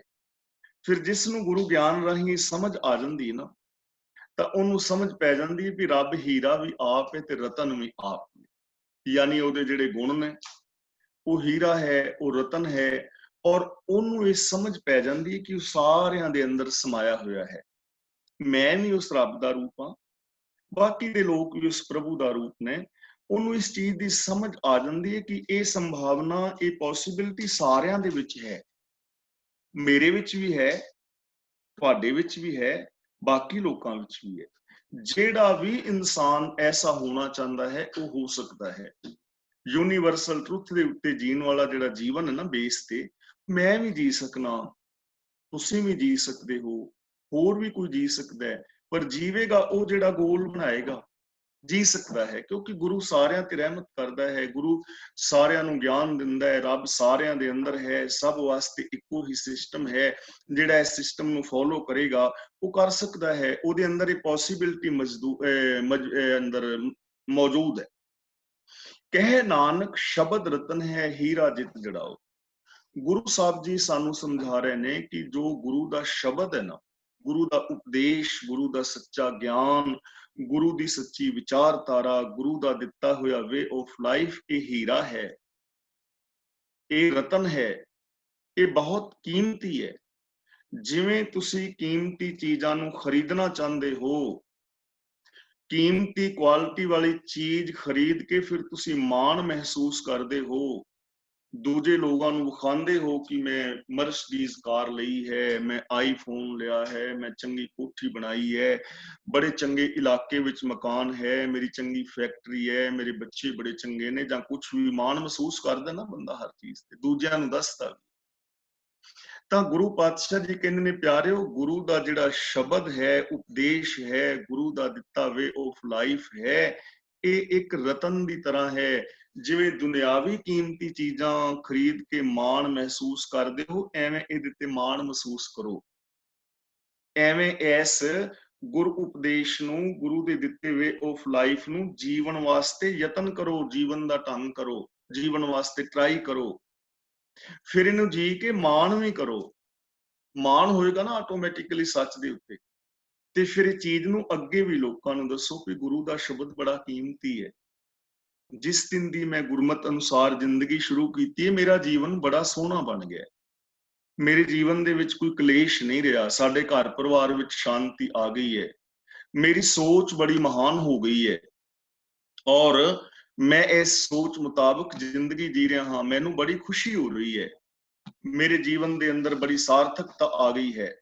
ਤਾਂ ਗੁਰੂ ਪਾਤਸ਼ਾਹ ਜੀ ਕਹਿੰਦੇ ਨੇ ਇਹਨਾਂ ਚੀਜ਼ਾਂ ਦੇ ਉੱਤੇ ਤੁਸੀਂ ਮਾਣ ਮਹਿਸੂਸ ਕਰੋ, ਤਾਂ ਹੀ ਤੁਹਾਡਾ ਜੀਵਨ ਜਿਹੜਾ ਹੈ ਉਹ ਸਫਲਾ ਹੋ ਸਕਦਾ ਹੈ ਔਰ ਐਸੀ ਜ਼ਿੰਦਗੀ ਜਿਹੜੀ ਹੈ ਉਹ ਜੀਵੀ ਜਾ ਸਕਦੀ ਹੈ। ਇਹਦੇ ਤੇ ਮਾਣ ਕਰੋ, ਮਹਿਸੂਸ ਕਰੋ ਇਹਨਾਂ ਚੀਜ਼ਾਂ ਨੂੰ, ਇਹਨਾਂ ਚੀਜ਼ਾਂ ਦੇ ਉੱਤੇ ਅਮਲ ਕਰੋ ਔਰ ਐਸਾ ਜ਼ਿੰਦਗੀ ਜੀ ਸਕਦੀ ਹੈ। ਕਹੇ ਨਾਨਕ ਸ਼ਬਦ ਰਤਨ ਹੈ, ਹੀਰਾ ਜਿੱਤ ਜਿਹੜਾ ਉਹ ਗੁਰੂ ਦਾ ਦਿੱਤਾ ਹੋਇਆ ਵੇ ਆਫ ਲਾਈਫ ਇੱਕ ਰਤਨ ਦੀ ਤਰ੍ਹਾਂ ਹੈ। ਇਹਦੇ ਅੰਦਰ ਬੜੇ ਕੀਮਤੀ ਹੀਰੇ ਜੜੇ ਹੋਏ ਨੇ, ਬੜੇ ਵਿਚਾਰ ਚੰਗੇ ਜੜੇ ਹੋਏ ਨੇ। ਇਹਦੇ ਰਾਹੀਂ ਤੁਸੀਂ ਬਹੁਤ ਵੱਡੀ ਤਰੱਕੀ ਕਰ ਸਕਦੇ ਹੋ, ਉੱਚਤਾ ਤੱਕ ਪਹੁੰਚ ਸਕਦੇ ਹੋ, ਜੀਵਨ ਦੇ ਕਿਸੇ ਵੀ ਖੇਤਰ ਵਿੱਚ ਕਾਮਯਾਬ ਹੋ ਸਕਦੇ ਹੋ। ਚਾਹੇ ਤੁਸੀਂ ਸਟੂਡੈਂਟ ਹੋ, ਤੁਸੀਂ ਟੀਚਰ ਹੋ, ਤੁਸੀਂ ਇੰਜੀਨੀਅਰ ਹੋ, ਵਿਗਿਆਨਿਕ ਹੋ, ਮਨੋਵਿਗਿਆਨਿਕ ਹੋ, ਰਾਜਨੇਤਾ ਹੋ ਜਾਂ ਆਮ ਜ਼ਿੰਦਗੀ ਜੀ ਰਹੇ ਹੋ, ਤੁਸੀਂ ਆਤਮਿਕ ਜ਼ਿੰਦਗੀ ਜੀ ਸਕਦੇ ਹੋ, ਉੱਚਤਾ ਹਾਸਲ ਕਰ ਸਕਦੇ ਹੋ, ਰੱਬ ਵਰਗੇ ਹੋ ਕੇ ਜੀ ਸਕਦੇ ਹੋ।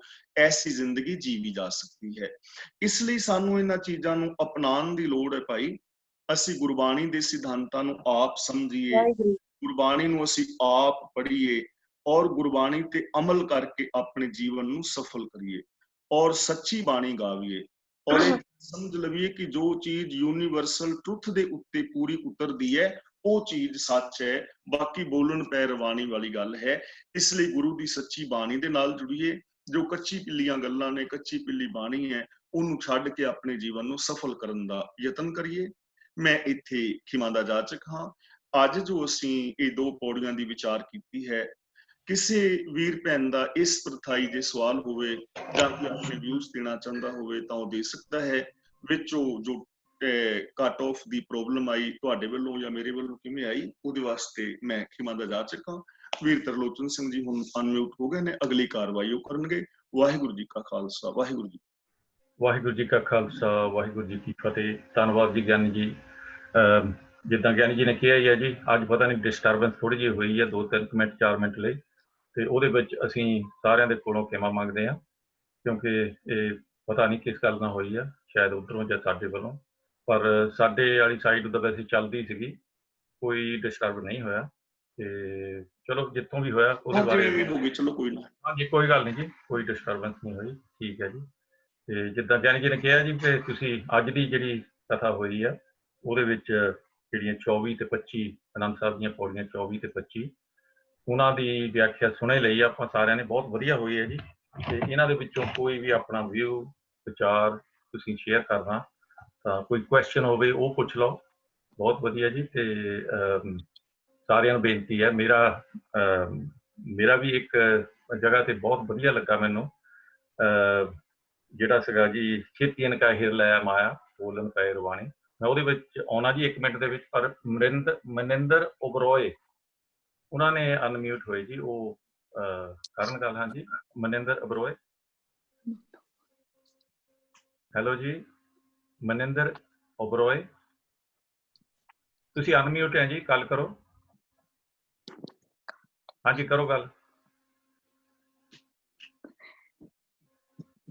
ਮੈਨੂੰ ਪਤਾ ਤੁਸੀਂ ਗੱਲ ਕਰਨਾ ਚਾਹੁੰਦੇ, ਗੱਲ ਕਰੋ ਜੀ, ਕੋਈ ਗੱਲ ਨਹੀਂ, ਸੁਣਦੇ ਸਾਰੇ। ਠੀਕ ਹੈ ਜੀ, ਨਹੀਂ ਤਾਂ ਕੋਈ ਗੱਲ ਨਹੀਂ ਜੀ, ਮੈਂ ਮਿਊਟ ਕਰ ਦਿੰਦਾ ਤੁਹਾਨੂੰ ਮੁੜ ਕੇ ਫਿਰ।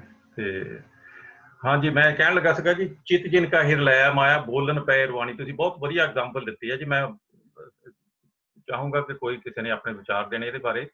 ਗਿਆਨੀ ਜੀ ਨੇ ਬਹੁਤ ਵਧੀਆ ਤਰ੍ਹਾਂ ਦੱਸਿਆ ਸੀਗਾ ਵੀ ਜਿੱਦਾਂ ਕਿਸਮਤ ਦਾ, ਜੇ ਤੁਹਾਡੀ ਕਿਸਮਤ ਦੇ ਵਿੱਚ ਲਿਖਿਆ ਹੈ ਨਾ, ਤੁਸੀਂ ਕਹਿੰਦੇ ਵੀ 1000 ਪਾਉਂਡ 1000 ਲੱਖ ਰੁਪਈਆ ਤੁਹਾਡੀ ਤਨਖਾਹ ਆ, ਤੇ ਮਹੀਨੇ ਬਾਅਦ ਤੁਸੀਂ ਅੱਜ ਸਰਾਣਾ ਚੱਕ ਲਓਗੇ ਤਾਂ ਦੇਖ ਲਓ ਉੱਥੇ ਪਿਆ ਕਿ ਨਹੀਂ, ਕਿਉਂਕਿ ਤੁਸੀਂ ਕੰਮ ਤਾਂ ਕੀਤਾ ਨਹੀਂ ਮਹੀਨੇ ਤੇ, ਹਨਾ। ਤੇ ਜੇ ਤੁਸੀਂ ਕੰਮ ਕਰੋਗੇ ਤਾਂ ਤੁਹਾਨੂੰ ਮਿਲ ਜੂਗਾ, ਕਿਸਮਤ ਬਣਾਉਣੀ ਵੀ ਪੈਂਦੀ ਹੈ ਕੁਛ, ਹਨਾ ਜੀ। ਇਹਦੇ ਬਾਰੇ ਮੇਰੇ ਦਿਲ ਨੂੰ ਬਹੁਤ ਵਧੀਆ ਗੱਲ ਲੱਗੀ ਜੀ ਇਹ। ਤੇ ਜੇ ਤੁਸੀਂ ਇਹਦੇ ਬਾਰੇ ਆਪਣੇ ਕੋਈ ਵਿਚਾਰ ਦੇਣੇ ਜਾਂ ਹੋਰ ਗੁਰਬਾਣੀ ਦੇ ਵਿੱਚ ਜਿਹੜੀ ਅੱਜ ਕਥਾ ਹੋਈ ਹੈ ਉਹਦੇ ਬਾਰੇ, ਤੇ ਉਹ ਤੁਸੀਂ ਖੁੱਲ ਕੇ ਗੱਲ ਕਰ ਸਕਦੇ ਜੀ। ਤੇ ਬੈਠੇ ਤਾਂ ਸਾਰੇ ਏਦਾਂ ਜੀ ਵੀ ਚਾਹ ਪਾਣੀ ਆਉਣੇ ਵਾਲਾ, ਪਰ ਚਾਹ ਪਾਣੀ ਏਦਾਂ ਨਹੀਂ ਆਉਣਾ ਜੀ। ਇਹਦਾ ਬਣਾਉਣਾ ਹੀ ਪੈਣਾ, ਕਿਸਮਤ ਬਣਾਉਣੀ ਪੈਣੀ ਹੈ ਜੀ। ਤੇ ਚਲੋ ਜੀ ਤੁਹਾਡੀ ਮਰਜ਼ੀ ਆ, ਜੇ ਨਹੀਂ ਕੋਈ ਗੱਲਬਾਤ ਕਰਨੀ ਤਾਂ ਫਿਰ ਠੀਕ ਹੈ ਜੀ। ਤੇ ਅਸੀਂ ਧੰਨਵਾਦ ਕਰਦੇ ਹਾਂ ਗਿਆਨੀ ਜੀ ਦਾ। ਗਿਆਨੀ ਜੀ ਬਹੁਤ ਬਹੁਤ ਧੰਨਵਾਦ ਤੁਹਾਡਾ, ਤੇ ਸਾਰੀਆਂ ਸੰਗਤਾਂ ਦਾ ਵੀ ਬਹੁਤ ਬਹੁਤ ਧੰਨਵਾਦ। ਮੈਂ ਜੋ ਕਿ ਕਰਦਾ ਜੀ ਹਾਂਜੀ, ਪਤਾ ਨਹੀਂ ਅਨਮਿਊਟ ਹੋਏ ਤੁਸੀਂ। ਜਸਬੀਰ ਕੌਰ ਭੈਣ ਜੀ ਹੋਏ ਨੇ ਅਨਮਿਊਟ ਸ਼ਾਇਦ। ਹੁਣ ਹੋਏ ਆ ਜੀ 2-3 ਹਾਂਜੀ, ਮੈਂ ਇਹੀ ਕਹਿਣਾ ਸੀ, ਅੱਜ ਗਿਆਨੀ ਜੀ ਅੱਗੇ ਵੀ ਆਉਂਦਾ ਆਨੰਦ, ਪਰ ਅੱਜ ਤਾਂ ਨਾ ਮਨ ਏਦਾਂ ਹੋ ਗਿਆ ਸੀ, ਜਦੋਂ ਇੱਕਦਮ ਬੰਦ ਹੋ ਗਿਆ ਨਾ ਅੱਖਾਂ, ਮਨ ਏਦਾਂ ਝਟਕ ਗਿਆ ਕਿ ਕਿਤੇ ਆਵਾਜ਼। ਅਸੀਂ ਜਾਦੂ ਕਰਕੇ ਗਿਆਨੀ ਜੀ ਨੂੰ ਮੋੜ ਲਿਆਂਦਾ ਜੀ, ਫਿਰ ਮੁੜ ਕੇ ਲੱਗਦਾ ਹੀ ਆ। ਹਾਂਜੀ, ਇਹਨਾਂ ਨੇ ਜਸਵੀਰ ਕੌਰ ਨੇ, ਹਾਂਜੀ ਇਹਨਾਂ ਨੇ ਕਿਹਾ ਸੀਗਾ ਉਸ ਵੇਲੇ ਜੀ ਵੀ ਸਾਡਾ ਤਾਂ ਉਹ ਜਿੱਦਾਂ ਨਸ਼ਾ ਨਹੀਂ ਟੁੱਟ ਜਾਂਦਾ ਬੰਦੇ ਦਾ, ਇਸ ਹਿਸਾਬ ਨਾਲ ਇਹਨਾਂ ਨੇ ਜੁੜੇ ਪਏ ਸੀ। ਏਦਾਂ ਹੀ ਸਾਰੇ ਜੁੜੇ ਪਏ ਸੀ ਜੀ। ਤੇ ਇਸ ਕਰਕੇ ਚਲੋ ਥੈਂਕ ਯੂ ਤੁਹਾਡਾ ਗਿਆਨੀ ਜੀ, ਬਹੁਤ ਬਹੁਤ ਧੰਨਵਾਦ ਭੈਣ, ਧੰਨਵਾਦ ਜੀ ਤੁਹਾਡਾ ਵੀ ਬਹੁਤ ਬਹੁਤ। ਚਲੋ ਠੀਕ ਹੈ ਜੀ, ਆਪਾਂ ਇੱਥੇ ਸਮਾਪਤੀ ਕਰਦੇ ਹਾਂ। ਤੇ ਆਪਾਂ ਸੋਮਵਾਰ ਨੂੰ, ਕੱਲ ਨੂੰ ਤਾਂ ਐਤਵਾਰ ਹੈ ਜੀ, ਕੱਲ ਨੂੰ ਛੁੱਟੀ ਮਨਾਓ ਤੇ ਆਪਾਂ ਸੋਮਵਾਰ। ਹਰਨੇਕ ਸਿੰਘ ਜੀ ਤੁਸੀਂ। ਹਾਂਜੀ, ਵਾਹਿਗੁਰੂ ਜੀ ਕਾ ਖਾਲਸਾ, ਵਾਹਿਗੁਰੂ ਜੀ ਕੀ ਫਤਿਹ। ਗਿਆਨੀ ਜੀ ਫਤਿਹ ਜੀ, ਫਤਿਹ। ਬਹੁਤ ਚਿਰਾਂ ਬਾਅਦ ਤੁਹਾਡੇ ਨਾਲ ਗੱਲ ਹੋਈ ਆ, ਕਿਉਂਕਿ ਕੋਈ ਕੁਐਸਚਨ ਜੋਗਾ ਛੱਡਦੇ ਨਹੀਂ ਤੁਸੀਂ, ਕੁਐਸਚਨ ਪੁੱਛਣ ਜੋਗਾ ਇੰਨੇ ਤਰੀਕੇ ਨਾਲ ਤੁਸੀਂ ਸਮਝਾਉਂਦੇ ਆ। ਜਿੱਦਾਂ ਅੱਜ ਵੀ ਬਹੁਤ ਵਧੀਆ ਤਰੀਕੇ ਨਾਲ ਤੁਸੀਂ ਸਮਝਾਇਆ। ਥੋੜੇ ਡਿਸਪੁਆਇੰਟ ਹੋ ਗਏ ਸੀ ਬੰਦੇ ਸਾਰੇ, ਅਸੀਂ ਸੁਣਨ ਵਾਲੇ, ਜਦੋਂ ਮਿਸ ਕਰ ਗਿਆ ਥੋੜਾ ਜਿਹਾ, ਪਰ ਬਹੁਤ ਵਧੀਆ ਤਰੀਕੇ ਨਾਲ ਹੋਇਆ। ਤੇ ਸਾਰੇ ਥੋੜੇ ਜਿਹਾ ਡਿਸਪੁਆਇੰਟਡ ਸੀਗੇ, ਬਹੁਤ ਵਧੀਆ ਤਰੀਕੇ ਨਾਲ ਸਮਝਾਉਂਦੇ ਆ। ਇਸ ਕਰਕੇ ਮੈਂ ਕਿਹਾ ਡਿਸਪੁਆਇੰਟਡ ਹੋਇਆ, ਜਿਹੜਾ ਖੁਸ਼ ਕਰ ਦੇਵਾਂ ਸਾਰਿਆਂ ਨੂੰ। ਨਿਊਜ਼ੀਲੈਂਡ ਦੀ ਤੁਸੀਂ ਗੱਲ ਸੁਣਾਈ ਸੀਗੀ ਕਿ 에어ਪੋਰਟ ਤੇ ਉਹ ਐਪਲ ਬਾਰੇ ਉਹਨੇ ਖੜਾ ਕਰ ਲੇਡੀਜ਼ ਨੂੰ ਸਟਾਪ ਕਰ ਲਿਆ ਸੀਗਾ। ਹਾਂਜੀ, ਤੇ ਮੈਂ ਇਹੀ ਪੁੱਛਣਾ ਚਾਹੁੰਦਾ ਵੀ ਉਹਨੇ ਐਪਲ ਦੋਹਾਂ ਨੂੰ ਖੜਾਇਆ ਸੀ, ਨੌ ਸੱਸ ਨੂੰ, ਸੇਮ ਟਾਈਮ 에어ਪੋਰਟ ਤੇ ਹੀ। ਉਹਨਾਂ ਦੀ ਜਿਹੜੀ ਖੁਸ਼ਖਬਰੀ ਸੇਮ ਟਾਈਮ ਆਈ ਸੀ, ਗਾਂਹ ਪਿਛਾਂਹ ਹੋ ਗਈ। ਉਹਨਾਂ ਦਾ ਪਤਾ ਨਹੀਂ ਲੱਗ ਸਕਿਆ ਜੀ ਵੀ ਬੇਬੀ ਸੱਸ ਵੱਲ ਹੋਇਆ ਕਿ ਨੂੰਹ ਵੱਲ, ਉਹਦਾ ਨਹੀਂ ਪਤਾ ਲੱਗਾ। ਮੈਂ ਕਿਹਾ ਤੁਸੀਂ ਜਾਣੀ ਜਾਣਿਆ, ਮੈਂ ਪੁੱਛ ਲਾਂ। ਨਹੀਂ, ਉਹ ਪਤਾ ਨਹੀਂ ਲੱਗਾ। ਇੰਨੇ ਜਾਣ ਨਹੀਂ ਜੀ, ਇਹ ਸਟੋਰੀ ਸੁਣਾਈ ਉਹਨਾਂ ਨੇ। ਬਾਕੀ ਜਿਹੜਾ ਕੋਈ ਆਪਣੇ ਰਿਸ਼ਤੇਦਾਰ ਕੋਈ ਨਿਊਜ਼ੀਲੈਂਡ 'ਚ ਬੈਠਾ ਹੋਵੇ ਨਾ, ਤੇ ਉਹ ਜ਼ਰੂਰ ਫੋਨ ਕਰਕੇ ਮੰਡੇ ਨੂੰ ਆ ਕੇ ਦੱਸਿਓ ਵੀ ਇਹ ਹੋਇਆ ਕਿੱਥੇ, ਕੀ ਕੁਝ ਹੋਇਆ। ਮੈਂ ਸੋਚਿਆ ਵੀ ਸ਼ਾਇਦ ਲੱਡੂ ਆਉਣ ਦਾ ਸਾਰਿਆਂ ਨੂੰ ਵੰਡੇ ਜਾਣ, ਜਿੰਨੇ ਵੀ ਕਲਾਸ 'ਚ ਸੁਣਨ ਵਾਲੇ ਆ। ਮੈਂ ਨਾ ਇੱਕ ਪ੍ਰਚਾਰਕ ਵੀਰ ਦੀ ਸੁਣੀ ਸੀ ਇਹ, ਮਤਲਬ ਜਿਹੜੀ ਇਹ ਕਹਾਣੀ, ਤੇ ਉਹ ਮੈਂ ਤੁਹਾਨੂੰ ਸੁਣਾਈ ਹੈ। ਇਹਨਾਂ ਦੇ ਪਾਰਟ ਆਫ ਜੋਕ ਥੋੜਾ ਜਿਹਾ ਖੁਸ਼ ਕਰਨ, ਮੈਂ ਕਿਹਾ ਥੋੜੇ ਜਿਹਾ। ਹਾਂਜੀ, ਠੀਕ ਹੈ ਜੀ, ਧੰਨਵਾਦ। ਥੈਂਕ ਯੂ ਜੀ, ਥੈਂਕ ਯੂ ਤੁਹਾਡਾ ਬਹੁਤ ਬਹੁਤ ਧੰਨਵਾਦ ਜੀ, ਸਾਰਿਆਂ ਦਾ ਬਹੁਤ ਬਹੁਤ ਧੰਨਵਾਦ। ਕੱਲ ਨੂੰ ਛੁੱਟੀ ਹੈ ਜੀ, ਫਿਰ ਆਪਾਂ ਪਰਸੋਂ ਨੂੰ ਆਪਣੇ 2 ਵਜੇ ਫਿਰ ਮੁੜ ਕੇ ਆਵਾਂਗੇ ਜੀ। ਇੱਥੇ ਛੁੱਟੀ ਮਨਾਓ ਤੇ ਪਰਸੋਂ ਨੂੰ ਆਓ, ਖੁਸ਼ ਰਹੋ। ਇੱਥੇ ਬੁਲਾਓ ਫਤਿਹ ਜੀ। ਵਾਹਿਗੁਰੂ ਜੀ ਕਾ ਖਾਲਸਾ, ਵਾਹਿਗੁਰੂ ਜੀ ਕੀ ਫਤਿਹ।